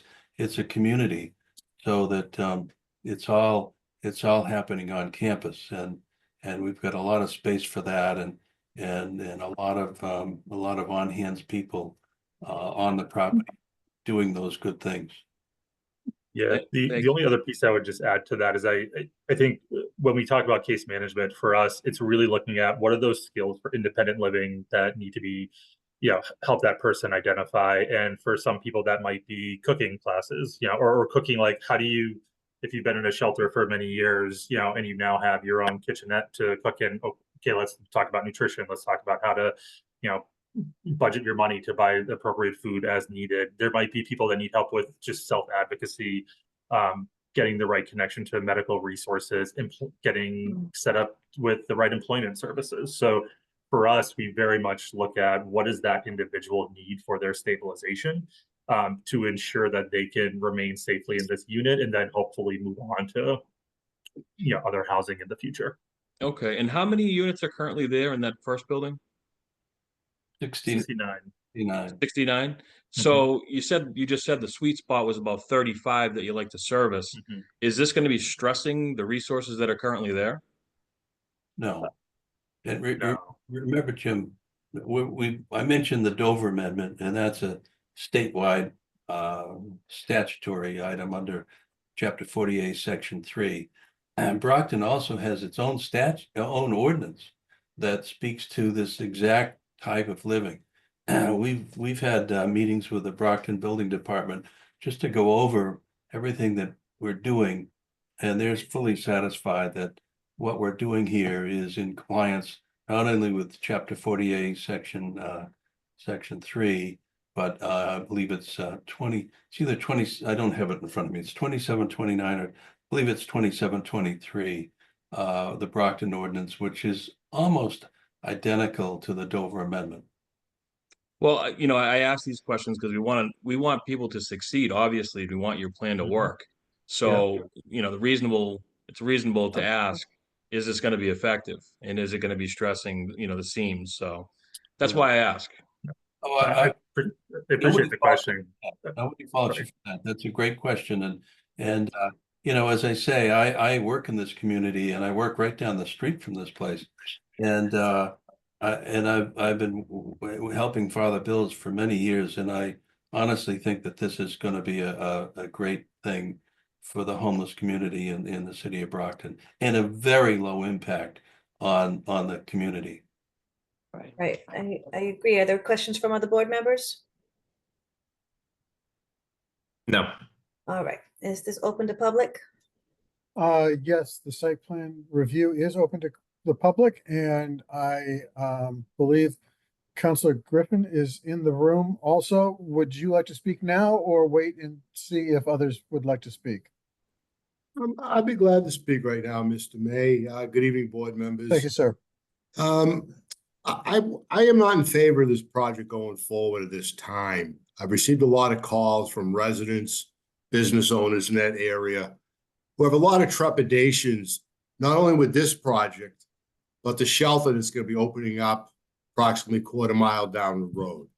That is a very densely populated area with businesses, and there's also some residential in that area. And we really don't know what type of mitigation may be needed when this facility on Manley Street becomes fully operational. And I think it should be very premature to give this the green light to get going until we really understand and see if there are any. May I comment on that? I don't think you need to just yet. Maybe after. Is there anyone else who wants to speak? Mr. May? Ms. Stevens, I'm going to open up your microphone while we try to figure out what is happened to Councilor Griffin's feed. So Ms. Stevens, you should be able to address. Yes, ma'am. Can you hear me? Okay. Yes. I have the same issue. Manley Street hasn't even opened yet. We don't have sidewalks for pedestrians. I myself, I don't go anywhere. I am rarely out on the roads. And twice I almost hit somebody that was crossing the street from that hotel or from the new roadway project to the mobile station. And I know I've heard of other accidents. Something needs to be assessed or dealt with regarding the foot traffic. And I understand only 10% of the population have a vehicle, which doesn't congest the traffic light pattern, but the foot traffic is an issue. And I'm concerned about the Manley Street traffic as well. I want to see the projects succeed. I want to see the the shelters be available for those that need them. But I think we need to keep these people safe, and them walking across the street where there's no crosswalks. And I'm literally saying they cross over the islands where traffic is getting onto the highway, getting off of the highway, and 2 lanes of traffic going in either direction. It's dangerous. So please, address those issues before you just say go ahead. That's all I have to say. Thank you. Well, these are adults crossing the street, not safely. That's my main issue, yes. Any other hands up, Mr. May? Ladies and gentlemen, if you wish to speak on this project, please use the raise your hand icon. And Madam Chair, oops, one just popped up. Hang on. Pat Jacobson, hang on just a second. You should be able to speak now, Pat. Thank you. I'd like to direct just a couple of comments or questions to the manager of the facility, or from Father Bills. If he's there. Can you hear me? I can. Okay. You've had some experience now with that location. What's your experience been so far? Have you had a lot of community complaints about the facility generally, and how have those been handled? Honestly, no, we've not had many calls or complaints about the community or from the community about the people who are there. You know, it's overall, I think, been very successful, you know, with 69 individuals who have been living there in their apartments. You know, we've had many that have been able to move on to their own independent housing from that space and, you know, accessing case management and really doing some great work there. I think compared to probably how it was operating when it was a motel, I think that it's a, you know, much quieter site than it has been in the past, and certainly it's providing permanent tenants who, you know, have a vested interest in that area and that community.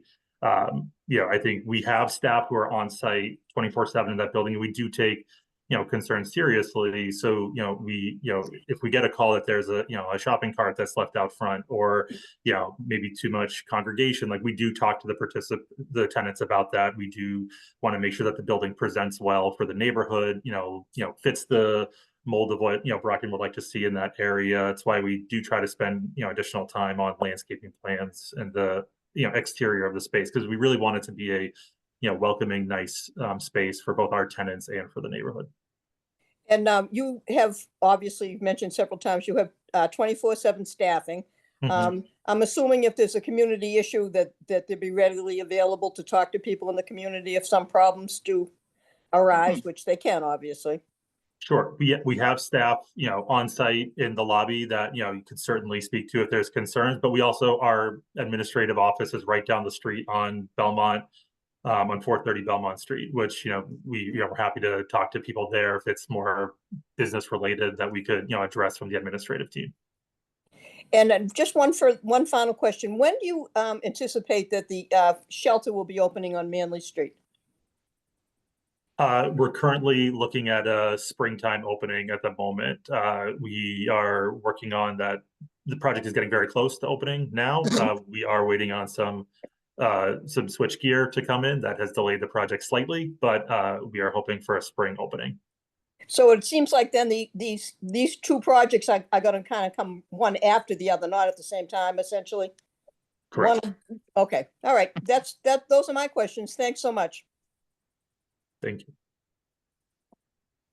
May I make a couple of comments?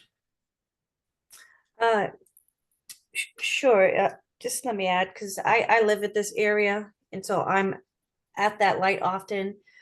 I think that this is a great need. It's not a really densely populated area. It's in the woods next to a highway. I do hear Veronica's concern, though, if people are trying to cross the street to get to Mobile. So if you have rules for the tenants when they are afforded an apartment, take that into consideration. I don't think a crosswalk or anything can be put there to already congested enough. But Attorney McCluskey, what would you like to add? No, nothing we've already heard, please, because it's a really good plan. Thank you. First of all, I don't know exactly how many years the existing 69 units have been there, but I go up and down Belmont Street all the time, and I've never seen anybody crossing Belmont Street. And then there are sidewalks going east and west from this project over the highway, and then off, obviously, east down into the business community. And so we've operated successfully there for many years, and this is an increase in the number of people, but that should not indicate any, you know, comparative increase in problem, because there is no problem at this point. This is a great location. It's a great project for the people in need. We're a community of over 100,000 people, and you know, I'm in my practice, by the way, is not criminal. It's not going to court. It's helping people in their day-to-day living problems and planning. And I can't tell you how many families I see with homeless individuals. It's just, it's saddening. And this is a great thing for the city of Brockton to take and help these people. It is. And when people are asking about the Manly project, that Manly project and this project are separate, so we should save that for when Manly presented in front of us. And I do see a crosswalk. I just did pull up the area view. And if these folks, if they need to be trained like children to take a left out of their building, cross that crosswalk, and then there's another crosswalk leading towards in front of the VA hospital, so they can cross safely. But other than Madam that, Chair, if I could, if I could suggest an upgrade to an RRFB beacon at those crosswalks, I think the point of added, I mean, they're all without cars, they're reliant on walking. So I think a reasonable accommodation for those that walk, especially at that, one of our biggest intersections, would be to upgrade that with RRFB beacons. to the existing crosswalks. To the correct? existing crosswalk. Yeah, you don't have to, Yeah. not installing it's the hard part. Upgrading it would be a little bit easier. I mean, I think the DPW would tell you better than I would, but that's been my experience. It's already there. You don't need a study, but you probably could upgrade it. And I think that's a reasonable request. I think that crosswalk is in front of Avon Auto Brokers, so direct the residents that way. I just had a quick question on that. They don't have one there now. The only reason I ask is I know Mass DOT upgraded that intersection not too long ago. It's not a rapid flashing, no. Okay, Yeah, I was just it's curious. Yeah. It is under MassDOT control. That's something that we can discuss with them. I know that it is a signalized intersection with pedestrian crossing signals, and they generally don't see RRFBs or rectangular rapid flashing beacons at signalized intersections. But there might be something that we can do on the western approach where there's not a crosswalk. That is the easiest path for folks from residents can try to take into the mobile. And one of the reasons why there's not a crosswalk on that section is because it aligns with the current curb cut that goes into the old Gas company. that goes into the old hotel. So if that curb cut were to be closed, it might be possible to get a grade crossing or a signal crossing. If you could unshare, I could reshare and just talk about what I was talking about. Ta-da. So we have a fully signalized intersection here with pedestrian signals. Where we don't have them is here. And if you could see, if you were to extend a pedestrian crossing off, you come into the middle of this curb cut, and MassDOT would not install a pedestrian crossing here. However, if this curb cut were closed, right, forcing the pedestrians, or it would then allow for MassDOT to install a crosswalk here. That's something that I'd be happy to discuss with them. Well, that would end up being extra stops for the traffic. I just No, there's already a stop there, ma'am. No, sorry, like that. You have a stop here. Right, but there's crosswalks, you see. There's crosswalks. Yes, but already. what's happening is people are going this way where there is no crosswalk. Well, I mean, Right. unfortunately, there needs to be rules, and they need to be a little smarter and not jaywalk. Can benefit from their apartment that they have to live in while they're afforded an opportunity to move on. It should just be in the rules. It shouldn't add more, another reason to delay traffic. My opinion, but anyway, no other questions from the community?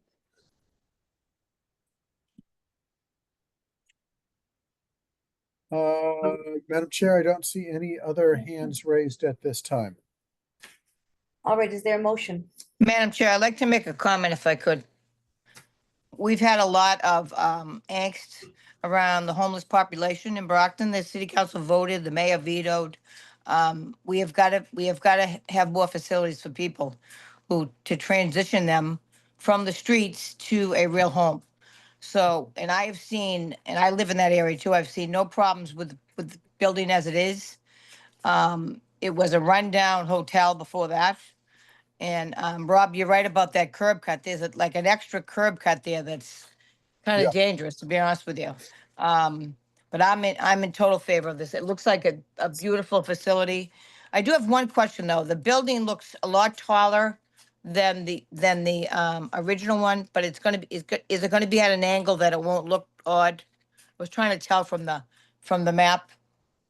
They're not directly next door to each other, but angled on the property. Yeah, I don't know if Mike wants to answer this, but it's 3 stories versus the other one's 2. But it is kind of a little bit, the first floor I think is a little bit lower than the existing one. And it's tucked back, so I don't think it's going to look Okay. massive, or I think it's going to look fitting with the site. Okay, great. Thank you. And I also want to add that the fact that somebody there 24/7 makes a huge difference. So I am in total favor of this, and I would make a motion. I was gonna ask Marty, on that note, would you like to make a motion? Yes, I would be happy to do that. Okay, is there a second? On the motion, can we please add to have MassDOT upgrade crosswalks wherever necessary? Sure. Yes. Yep. Second, All right, roll call. Marty, Yes. James, yes. Matthew, Yes. Tony, yes. Thank you, everyone. Thank you, Mary. Thank you. Thank you. Okay, now we're on to definitive subdivision, 0 West Chestnut Street, Meadow Woods, Matt Flaherty Way. Gallagher Engineering is representing.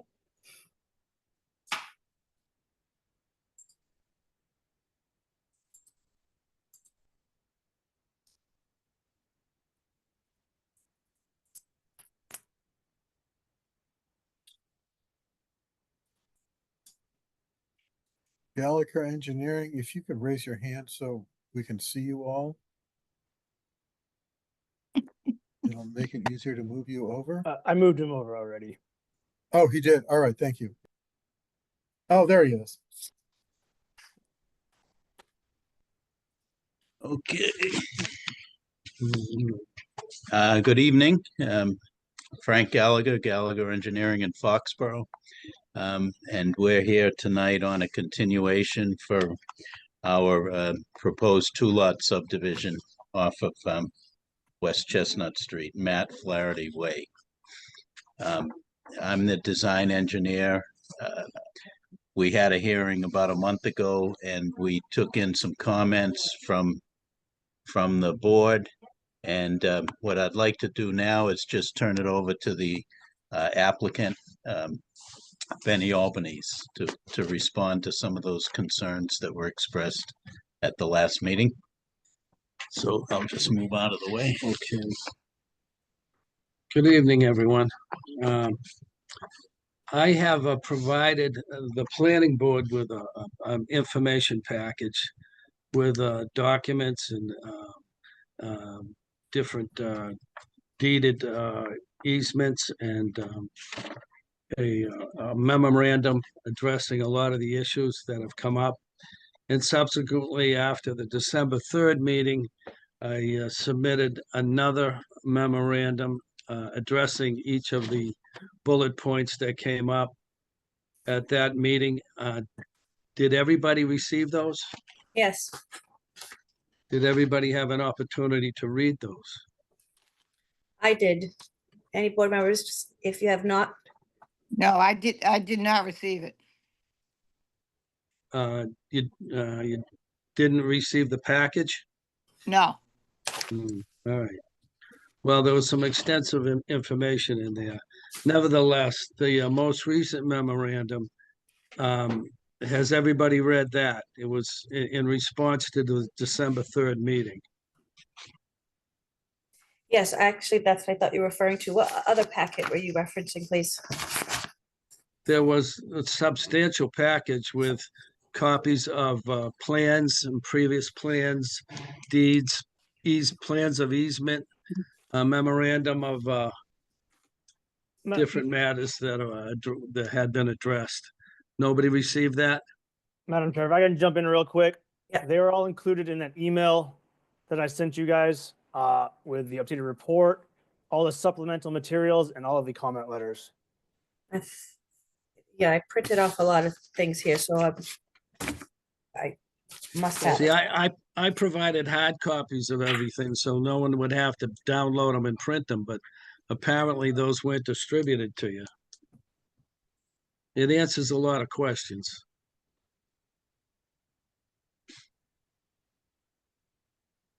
So apparently no one has read it. All What right. I do have and read thoroughly is the response by Attorney Benjamin Albanese, legal counsel for Patricia Path Realty regarding planning board meeting December 3rd, which is several pages. Yeah, okay. All right. Well, why don't I read that then for everybody else's? Well, everyone received this because they're on my email with me. So the board members you do have this. Yes. Okay. Did they read it? Did everybody Yes, read it? I read it. That's what we just got today, Tony. So does everybody have any questions about what was enumerated in that memo? Madam Chair, if I could. Just 1 second, Jim. Well, there is confusion on the length of this road, this dead end street, because you're saying 687 feet, but the measurement you're measuring to the middle of the cul-de-sac versus to the end of the sidewalk. And I'm just going to get hit onto the points of what needs to be discussed here and kind of cut out a lot of the stuff we heard last meeting and we have in notes and things like that. So can we just address the length of this dead end street exceeding the 700 feet? Sure. I mean, our plan shows that the rules and regulations say 700 feet. That ain't that it doesn't. It is unclear as to where that begins and where that ends, or the formula for. Is it to the back of the sidewalk? Is it to the front of the cul-de-sac? Is it to the middle of the cul-de-sac? It's unclear as to that, but to the middle of the cul-de-sac is 687 feet. That's pretty much in compliance with your rules and regulations. Can you pull up the plan just with that cul-de-sac? Can we pull it up? Sure. Okay. Let's see. And then while you're pulling that up to address that, where you actually measure the end of this road, it's my understanding the standard practice has been it's not in the middle of the turnaround, but where the end of the cul-de-sac ends, to include any curbing or sidewalks. Well, where is that regulation? I was just about I to couldn't finish. find it anywhere. I was just about to ask Mr. May, who has been deciding where the end of these roads actually measure to? It has been standard practice of the engineering department to measure it from the back of the pavement, where the sidewalk or the back of the right of way. Okay, so there's no rule saying that that is not correct. But there's no rule that says it is correct. Right. That was the point I was getting to. That's Okay. what engineering has told us. Yeah, that's the point I was getting to. There's no rule saying it is or isn't. But I don't see a rule that it says it's in the middle of the cul-de-sac either. Right. So how do we deal with that? I'd like to point out also that provision, if you got the package that was provided initially, it shows the recorded plans of easement, and those plans of easement show a right of way through West Bridgewater onto a public street in Brockton. In other words, it provides for a throughway and not a dead end. We put the cul-de-sac in there as a provision that would be the turnaround until such time as that throughway is built. So whether or not there ever needs to be a cul-de-sac is at question. And the measuring of the cul-de-sac is at question. Our position is it's a fully conforming plan.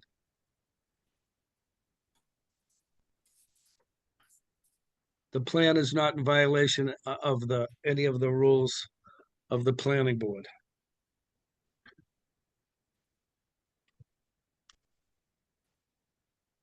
Questions from the planning board while I pull out some of my notes.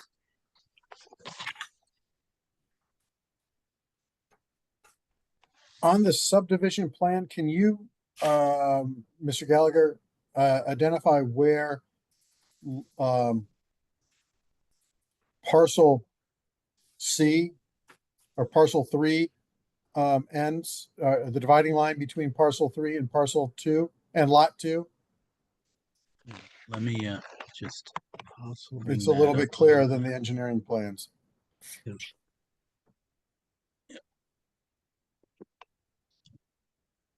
Yes, parcel 3 basically extends to this point and follows this line.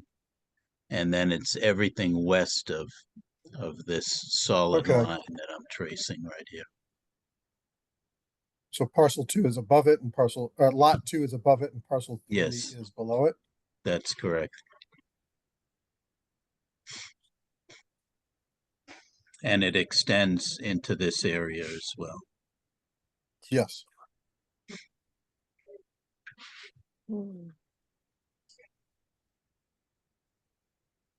Is that the only issue, the length of the roadway? I don't believe that's the only issue. Well, I've enumerated some issues and we'll come back to the length of the roadway. There was a question of notice to the city clerk's office. I dropped off a copy of the receipt from the city clerk's office saying what day and what time it was received. I don't know if anybody has been shown that, but it was dropped off at the planning board office, left on Isaiah's desk. The notice to the West Bridgewater Planning Board, that was addressed in my memo, and I don't think that should be an issue any further. The position that we required a planning board notice to the West Bridgewater Planning Board was based on chapter 40A, which is zoning and variance and special permitted use. That doesn't apply here. What applies here is chapter 41, and that does not require that an adjacent town's planning board be notified. And I don't think there's any gray area there at all. The notice to abutters was an issue. The abutters were all notified. The only abutter in West Bridgewater was essentially the same people, the same entity as the Brockton property. So if we'd be required to send a certified mail to ourselves, that sounds a little absurd. And let's see, traffic concerns on West Chestnut Street were addressed. I don't think that's a real issue at this point. Denial of access to West Bridgewater, that's a whole nother issue. That access to West Bridgewater is a common law right-of-way. That's a very well-established principle of real estate law, as well as a deeded right-of-way. And the planning board does not have the authority to interrupt or obstruct any easements that are on private property. So that should not be an issue. And I'd like to point out that this roadway was approved under site plan review 2020. And it was approved unanimously. And that roadway goes all the way through to the West Bridgewater line. I have the minutes of that meeting and who voted on it. So I think we all understand that this has been going on for a long time. Yeah, too long. Currently, we also, the board, we did seek the advice of our legal counsel, and at this road is exceeding per council by 40 feet. So it's 740 feet from West Chestnut Street. So it is exceeding the length Who of made that addendum. determination? Who made We that have determination? Our counsel, our legal counsel, Who is that? Megan Bridges. Okay, All right, and then in addition, back in 2021, I'm not sure, I can't pull out what the subdivision. This must Wasn't a have been the meeting subdivision. from the City of Clark closure. So from 2021, there's also information from the law department that does speak to the law that in any city or town in which a subdivision control law is in effect, no public way shall be laid out, accepted, or constructed, and no municipal service or improvement shall be constructed in a way within a subdivision. So I believe that's speaking to this. You're ultimately trying to connect this road into Bridgewater through the subdivision. But there's a no, subdivision control law. there's no subdivision at this point. There's no subdivision until you approve it. But well, I'm just making sure you know that there is a law that prevents it, if that's your No. plan at a later time. There is not a right law now- that prevents it. And let me point something out to you. But right now, let me just finish, please. So right Okay. now, our issue is that I have that this road is, this dead end road is at 740 feet, which exceeds the rules and regulations. So That's the you're gonna, information presented you're to- gonna to- deny it on that basis? I said, this is the information presented to the board right now. Okay. So any question, did you want to add something? Or did you want board members to ask any further questions? Well, I'd like to add something. I would like to draw your attention to section 4, design standards, of the City of Brockton Planning Board, rules and regulations. Section B1C. It says provisions satisfactory to the board shall be made for the proper projection of streets for adjoining properties that are not yet subdivided. Mhm. And that's what this projection is.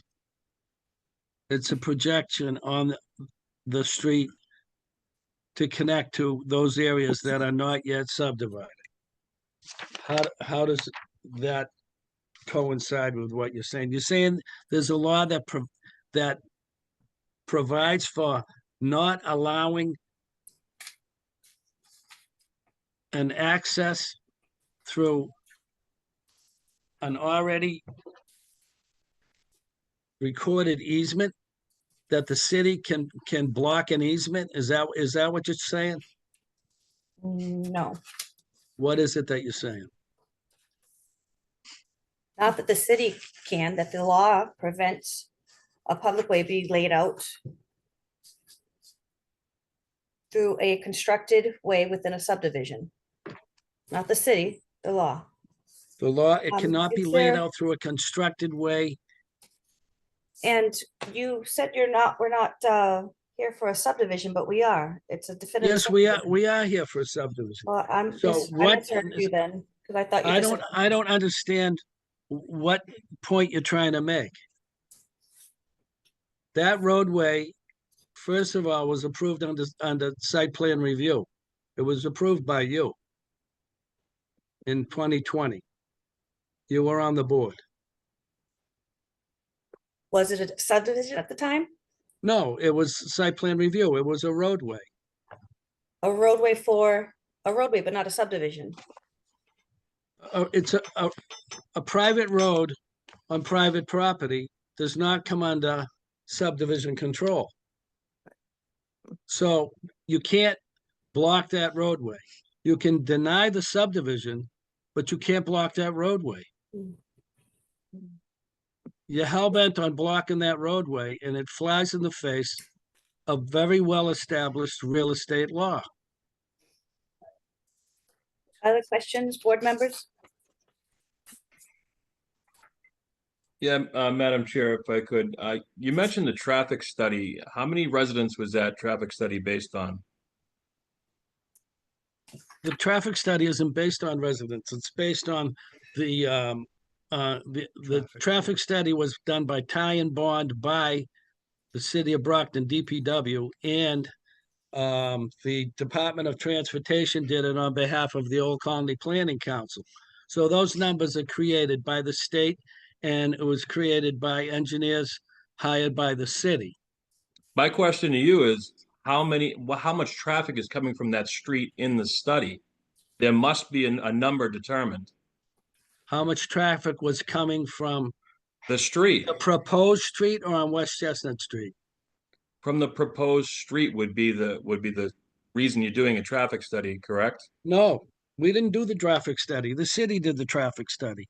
They did Well, the from study whatever numbers you routinely. got. It's done. It was based, the numbers I provided. You said At the the last difference. meeting? You said the difference would be 0.003. Am I No, correct? 0.005. In other words, Okay. 0.5%. So what was that 0.5% based on from what? We That know was based, that was based on a proposed subdivision in West Bridgewater of 31 houses. that's what I'm looking for. So it was a 31. Okay, thank you. That was what my calculations were based on. Okay, thank you. You're welcome. So just So to it- be clear so- again for the board members, the current board members, none of you were here back when they first came to the board asking us for approval for this road. It was a roadway. It wasn't a subdivision. Right. Yeah. If it was a It was a- subdivision, it couldn't have gone through site plan review. But now it is a Madam Chair? subdivision. Yes, A little better of semantics, but what was originally approved was a 50-foot wide drive that went to the city line. What is in front of us today is a road which can only be created through the subdivision process by the planning board. And that road is supposed to be under 700 feet. And right now we have, without a waiver, and we have 740 feet. So it exceeds our current requirement, our current Well, let me- standard. First of all, your term drive has no meaning. The meaning of a roadway, roadways don't have to be created by subdivision control. Private roads on private property can be created at any time. The plan that you approved had sidewalks, had curbings. It wasn't a way or a drive. Those terms have no legal meaning whatsoever. It's a roadway. If you look at a definition of a roadway, it's a roadway. But let me read from the minutes of the meeting from that time. That was January 7th, 2020. And there was Robert Pelagi, Craig Pina, Larry Hassan, Tony was there, Reggie Thomas apparently, Rob May. And this is how it was proposed with granite curbings and sidewalks. That's not a way, that's not a drive. That's a roadway. It was proposed. You was for- proposed this drive with a granite curb and potentially fully conforming, but that was not something that was a regulation or requirement of the board. No, but it was approved by the board.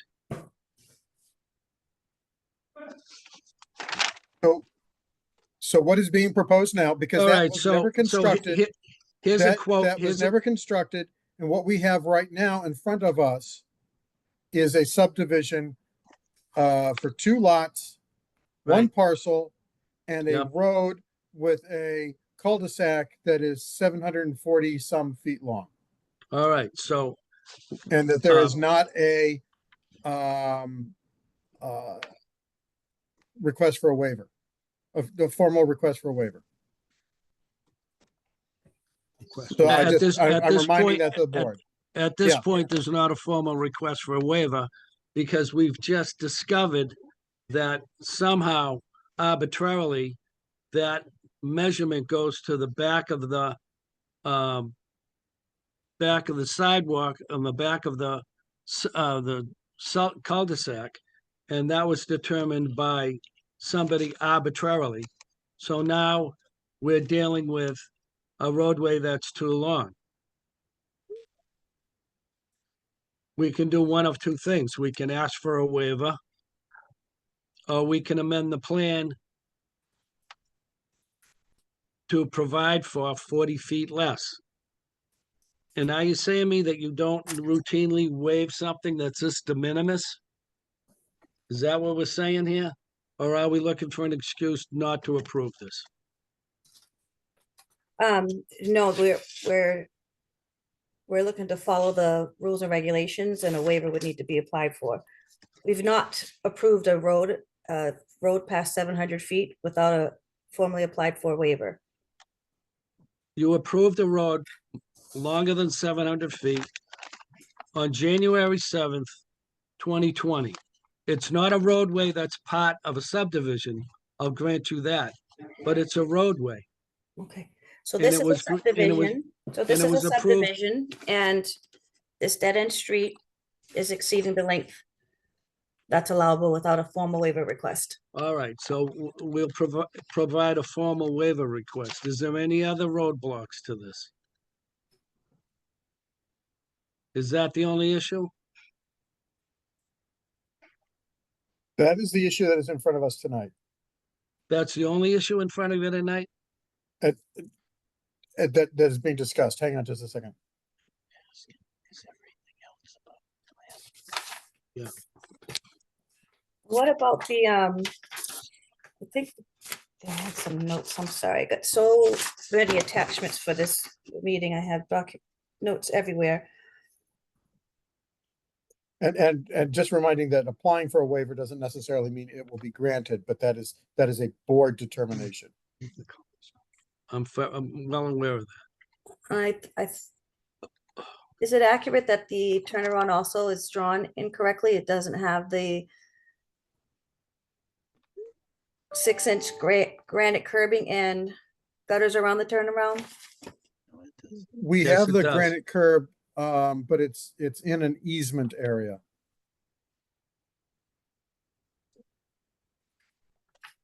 Madam But Chair, that could I May make a not make an comment? issue. Yes, sure you can. Madam Chair, this is the most convoluted case we've ever had. And I don't see any, I've gone round and round and round. I've read everything there is that I can get my hands on, and it's still convoluted. We need to follow the law. You said it yourself. So how do we find out what that exactly is? I can't in good conscience vote on this one way or the other. I just can't. Well, the information the board has is that it's 740 feet, so it extends the length of a dead-end road. Based on what? Based on the rule without the road exceeds 700 feet, the dead end exceeds 700 feet, we're at 740 per the information provided to the board. And there has not been a waiver formally submitted. And those are the rules, Marty. Well, Okay, then he has to apply for a waiver, period. Right? Well, concede to that. And if they don't grant the waiver, we'll revise the plan to bring it back. Okay. Any other questions from board members? I have a question. Well, I just wanted to say, to clarify, that if you are applying for the waiver through the online application process, the right of way needs to include the entire roundabout. The right of way. And then once that, or not roundabout, I keep calling it the cul-de-sac circle, the turnaround circle. So part of that circle on the top of the half moon that's on the top of the lot is on top of the is actually part of lot 2. And Yeah, so lot two if grants. that becomes public right of way, how much space do you lose out of lot 2? It's an easement. If it's an easement, you don't lose any frontage and you don't lose any square footage. That's an easement. Cul-de-sacs are routinely easements. And when they're no longer needed, those easements are dissolved. And that's pretty well established law also.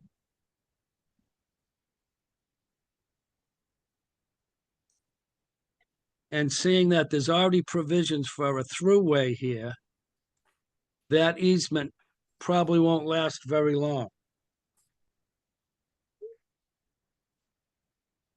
Technically, that cul-de-sac isn't even required at this point. There's 2 means of access and egress.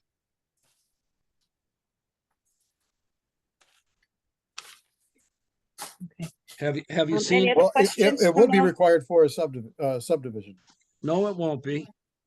It won't be required for a subdivision if there's 2 means of access and egress. And that's already been provided for.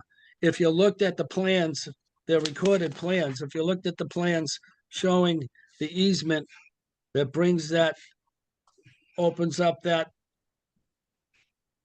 access to Ash Street Extension, then there's 2 means of access and egress.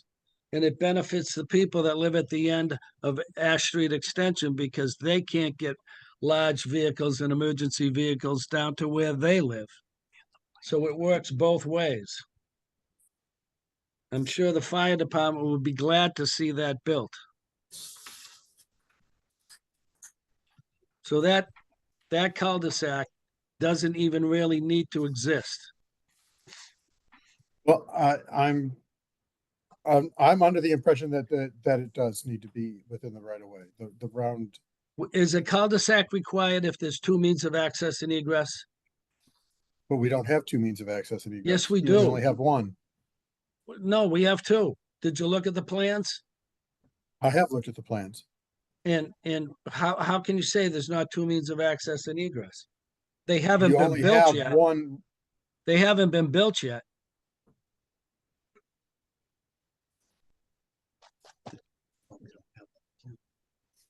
They haven't, you have all the plans showing the easements. There's an easement that goes around in a semicircle and comes back out on Ash Street. And it serves the purpose for the people at the end of Ash Street, and it serves the purpose of creating 2 means of access and egress on this roadway, and it's a roadway.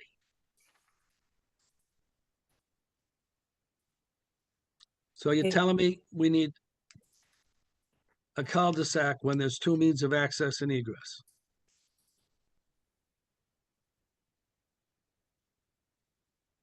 questions from the board members? I'm good. All right, open to public. Ladies and gentlemen of the public, if you wish to comment on this proposed subdivision, please use the raise your hand icon and we will unlock your microphones so that you can comment. And I have a P. Lynch that I am allowing to chat. And P. Lynch, would you please identify yourself fully? Hi, can you hear me? Yes, we can. Okay, so And, Here we and go. for the record, your full name is? This gentleman has Mr. Lynch, for the record, what is your full the name? planning board member said, creates as Mr. much confusion Lynch. as possible. Excuse me. Mr. Lynch, if you want to address the board, we need to know your full name, please.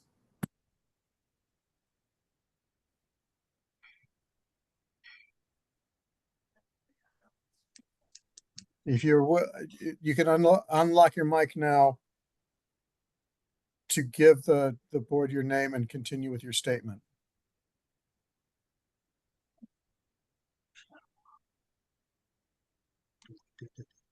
There it is. Got it. Can you hear me now? Now I'm there. Yes. All right. Again, my name is Peter Lynch. I live on 31 Chestnut. Thank you. Well, this is deja vu all over again. Chestnut Drive. He goes back and forth. What this is all about is creating a road so he can build a massive development. Ash Street is nothing more than a cow path. So that's not, and he doesn't have permission there. And this has gone on for years. This project we thought went away and now it's back. And you can clearly see here, he's going back and forth. What this is all about is he wants to build a road to get to that property in West Bridgewater. Where that property comes out to also on West Chestnut is definitely the narrowest section of West Chestnut, and we create a massive safety issue as far as I'm concerned. I can't tell you enough how the residents of this area are opposed to a road going in. He did get, what he's referencing again is the 986 road that he was then was by the city solicitor. It was approved, and then the city solicitor said, no, it can't be longer than 700 feet. And that's where on March 5th, it was disallowed. That's wrong. And then when they agreed to 700, then he dropped building the houses and said, I need 200 feet to get back to the line. So again, create as much confusion as possible so that hopefully this will slide by you. So that's what this is all about. It's really ridiculous, because if this road ever were to be built, this whole area is going to turn into a nightmare. And West Bridgewater already disallowed it. So I'm hoping that you don't pass this, and I hope this can once and for all be put to rest. Okay, thank Thank you. you, We Mr. Mr. sent a Lynch. letter to you, to the board, giving extensive of what would happen, because it's not just this property, it's properties behind it that will get developed after this one. So I think that was all that I had to say for tonight. Thank you, Thank Mr. you. Lynch. Anybody else from the public? Anybody else from the public? Please refrain from anything I repetitive that have- Mr. Lynch said. Kathy, I'm opening your mic.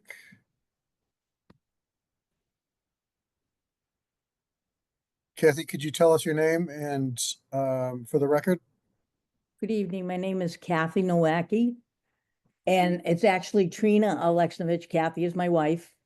We are the actual abutters at 39 Rachel's Way. And that easement that's been talked about is on our property. And before buying this property, I researched it. That easement is for a public service line. It's not a roadway. So I don't know how he can include that in this plan as a roadway, because my understanding is it's either a sewer pipe or some other type of public service pipe. So that's the first thing I want the board to be aware of. The second thing is becoming a homeowner here in 2017. So that's 7 years ago. I've been a part of all these meetings. I want to advise the board, because this is also a reflection of people paying attention to this project. In 2017, this project actually crossed West Chestnut Street to put in either a water pipe or some other public service line. At the time, none of our elected officials were aware that this pipe actually went in. They had no police for detail for this. And this pipe went across with no idea what type of materials were used, or without knowledge of public officials being aware that this was going in. And the biggest reason from, I believe, the permit that was used to put this pipeline in was back at 27. So the thing is, the project has been going on before 27. He has altered, this plan has been altered, I don't know how many times. The project people are not above going around whatever the city does, as evidenced by this pipe going across West Chestnut Street that nobody except the developer knew about. So I'm pointing out just two very simple things that the board should be aware of, and also understand I didn't take lightly to the fact that our elected officials did not know about this pipeline going across West Chestnut Street. And the second thing being the developer using a permit that was 10 years old. So again, if you go back and research this, these are facts. And again, asking the board respectfully to please go back and look at some of these issues and realize that this project has changed and changed and changed again. And that even without your approval or with some approval, they will skirt this issue to try to get what they want. So thank you. Thank you for your comments. I do want to point out, though, that the easement that is that was being discussed runs north and south. The sewer easement runs east and west. So the applicant has proposed or has created a new easement that runs into West Bridgewater. So it's not to be confused with the sewer easement that you're referencing. Who is next?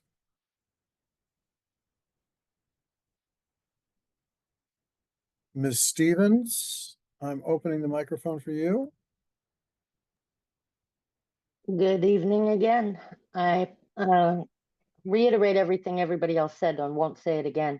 But I wanted to thank the planning board for just getting the measurements down pat, because last month, that was one of the things that was critical. The other thing was, I did pose the question, the developer indicated that the property abutting this lot on the West Bridgewater side was also owned by the same property owner. And it's my understanding that the notifications need to go beyond any lots that are connected by ownership to notify the West Bridgewater boundaries, the property owners, beyond what that owner has. But Marty said it right. These are, it's convoluted. It is so messed up. This is the developer's shell game with this. And I'm glad to see that you guys are onto it. Thank you. Thank you, Ms. Stevens. I have, hang on just one second. I gotta move somebody. And Pat Jacobson. I am, oops, sorry. I am granting you permission.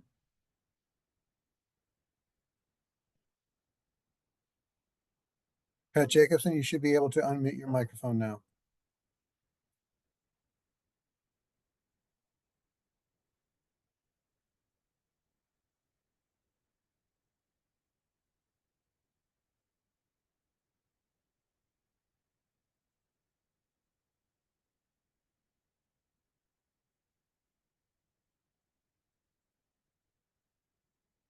Pat Jacobson. Oh, I think I did it. Hello? There you go. Good. There you are. I managed to do it the last time. I guess what I'll start off by saying is I'm not going to, reiterate the last, 15 years that this has been going on, but I just would like to make a couple of sort of simple statements, if I could, about this project. I've never really understood what Brockton would benefit to gain by allowing this developer and these homeowners and these landowners to use the only access, the only access through Brockton to build a huge development in West Bridgewater, which will benefit West Bridgewater immensely, I would think, with tax revenue and everything else. So what Brockton gets out of it is a ton of traffic, and the next step will be they're going to have to use our utilities. So that would be a strain there. And for people who think, especially Mr. Albanese, that there would not be a huge impact on traffic, I would invite him to try to get in and out of West Chestnut Street right now during any time that's not, 3 o'clock in the morning. It's absolutely impossible. It will put a huge strain. I'm a trustee for the Chestnut Woods Homeowners Association, which we are about the property.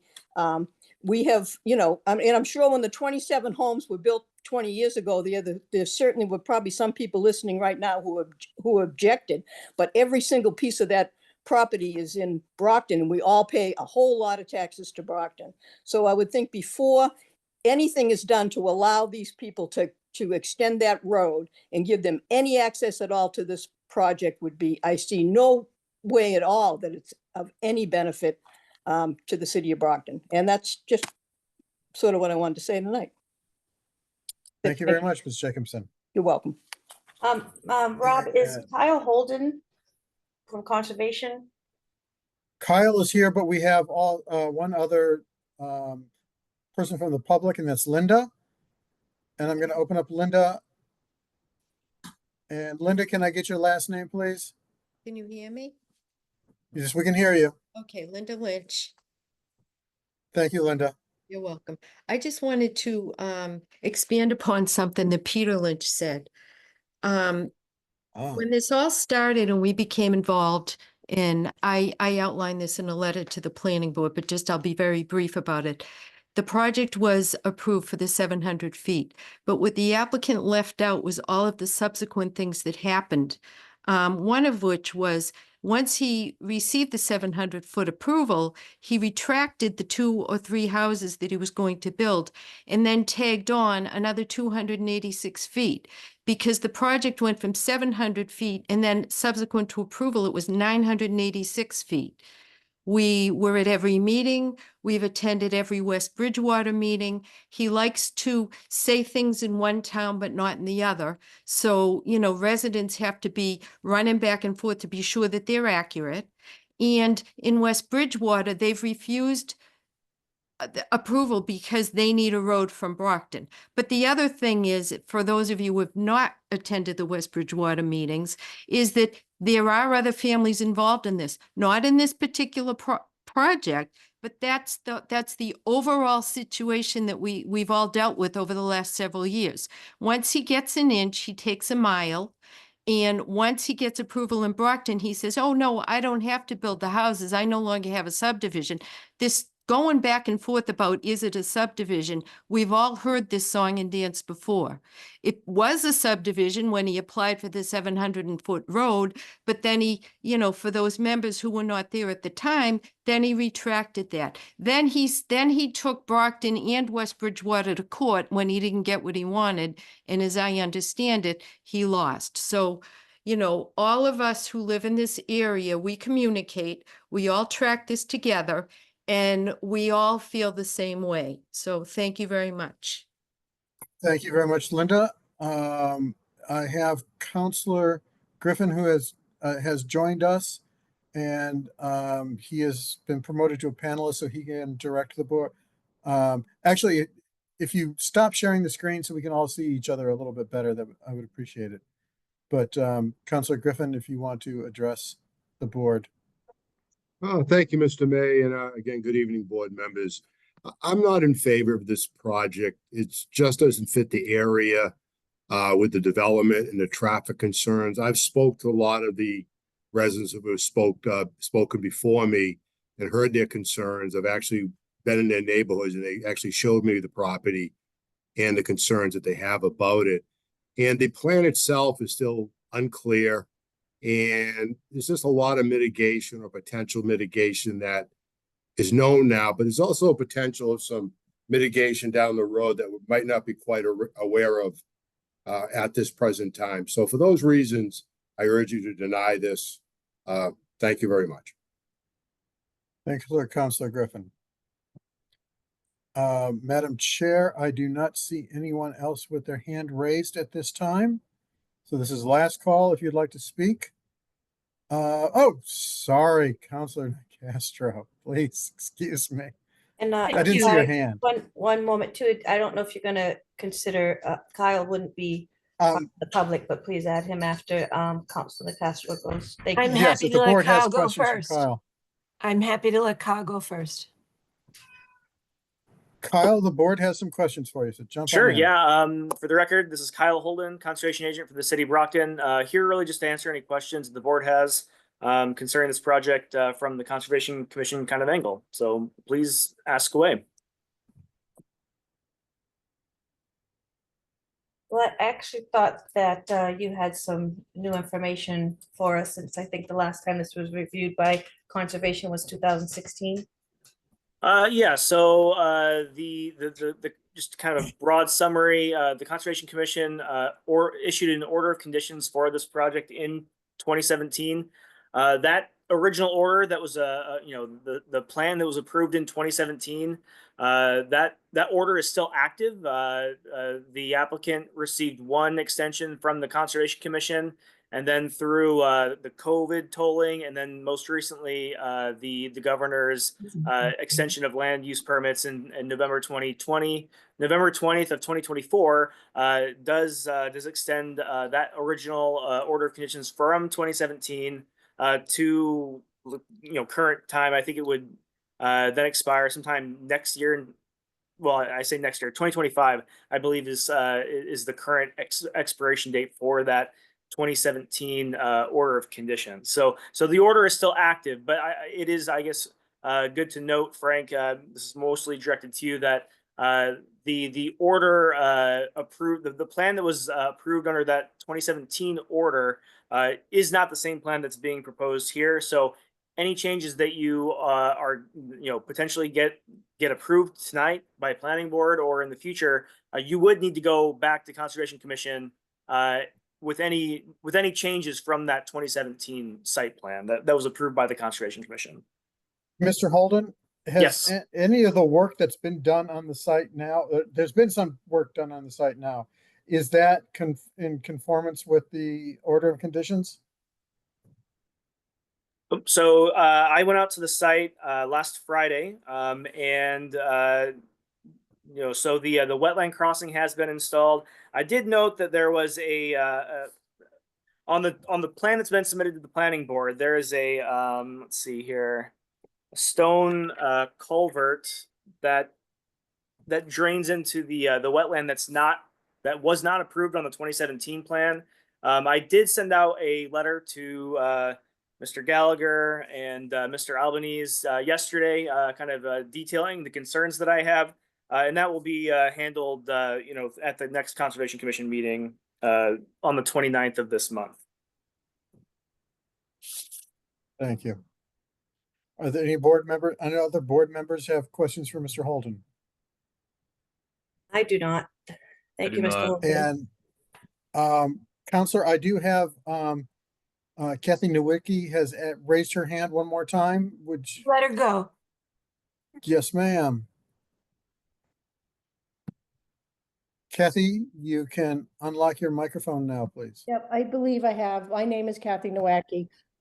This is the exact question that I had at the December meeting, was how is the water plan for the runoff going to affect the wetlands? We already have the wetlands come all the way to my property, like literally to my back door. So with the building and also with the runoff plan, which it sounds like was not in the original plan from 2017, I'd like to know, how do I get a copy of what needs to be remediated or what Mr. Gallagher has to do to move forward? Because I would like to get a plan for myself. That was my question and one of my biggest concerns, being the abutter, not just of Chestnut Woods, but of a individual property owner that is going to be affected. I already feel, with no proof, that just with the amount of work that's been done, the water lines are already raising close to my house. because of all the work that has already been done. I cannot prove that,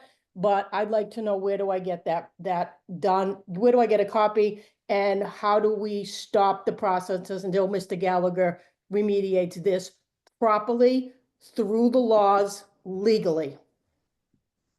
Thank you. If you contact Kyle Holden tomorrow or by email at kholden@cobma.us, or call the planning office at City Hall, and he should be able to handle that for you.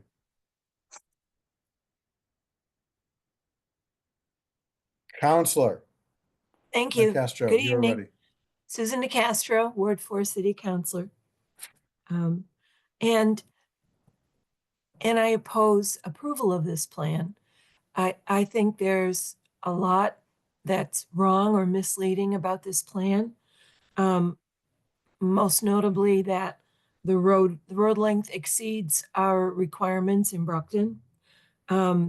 There's issues regarding sewer main that I actually passed on to the board and to planning office a couple of days ago, that has not been mentioned, but I think they're very important.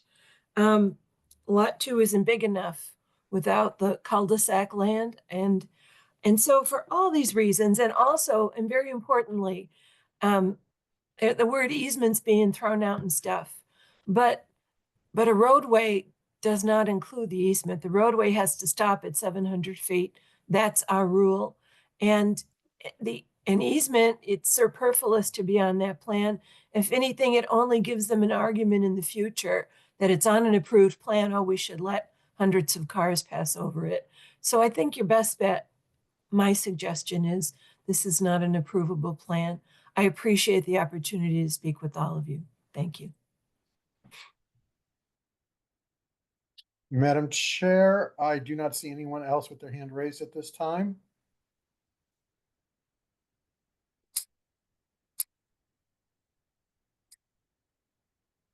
Okay. Is there a motion?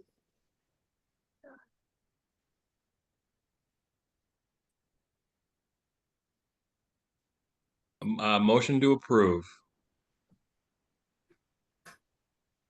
Is there a second?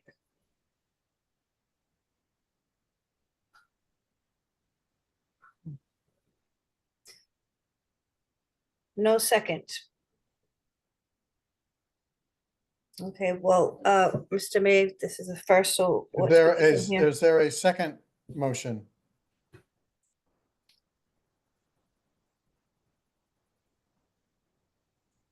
Don't all jump at once.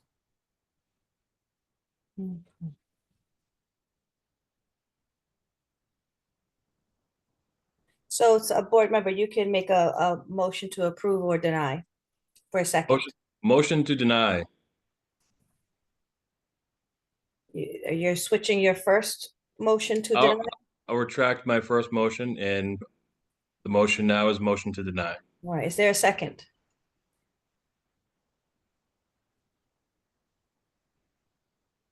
Marty or Beth? Madam Chair, on the motion.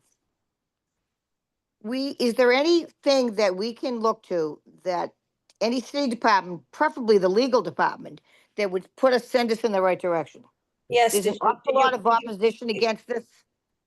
We all received in the email from Evan, one of the attachments was from legal. Yeah, but that was in 2021. Am I wrong? Am I wrong? No, it's from current. It's dated January 6, 2025, and it was in the email sent to you. All right, so if you wouldn't mind, tell me what that said. The rule, the regulation is the dead end has to stop at 700 feet, and this dead end exceeds that rule and is at 740 feet. So it does not meet the rules or regulations. All right, and that is from the legal department. Yes, ma'am. From solicitor. Right, it's from Megan. All right, then I will second Jim's motion to deny. Okay. Roll call, James, Yes, deny. Marty, Yes. yes, what? Yes, deny. Okay, Matthew, Yes, deny. Tony, yes, deny. All right, thank you, everyone. See if we can ask for a waiver. Okay, is there any Hello? other business for the planning board? Yes, Mr. Gallagher, yes? Who is trying to speak? Okay, well, now I don't know. Is Isaiah Well- on? Well, there's, yes, Can we submit a waiver, a formal request for a waiver? yes. With a Okay, new so application. With a new application? Yes, the board has closed this case now. Oh, okay. Why don't we do short? Huh? All right. That's no sense. Isaiah, can you send the attendance slip out in NA for Yolando, please? Get that out to us by tomorrow if you could. Will do. And do you have anything that needs signature? I think I saw an email. I you do. s- Yes. And so board members, they are, the department is now in that little Thank building you. where the Chamber of Commerce used to be, right next to City Hall. If you're facing City Hall, it's to your right. 50 School Street. Okay. Edison Building. Yes. Second. And we can come by, there's certain hours or it's just full 8 to 4? 8:30 to 8:30 to 4:30. Okay. All right. If there's no other business, is there a motion to adjourn? To adjourn. Second. Okay, James, Yes. Marty, Yes. Matthew, Yes. Tony, yes. Adjourned. Good night, everyone. Good night, Madam Chair.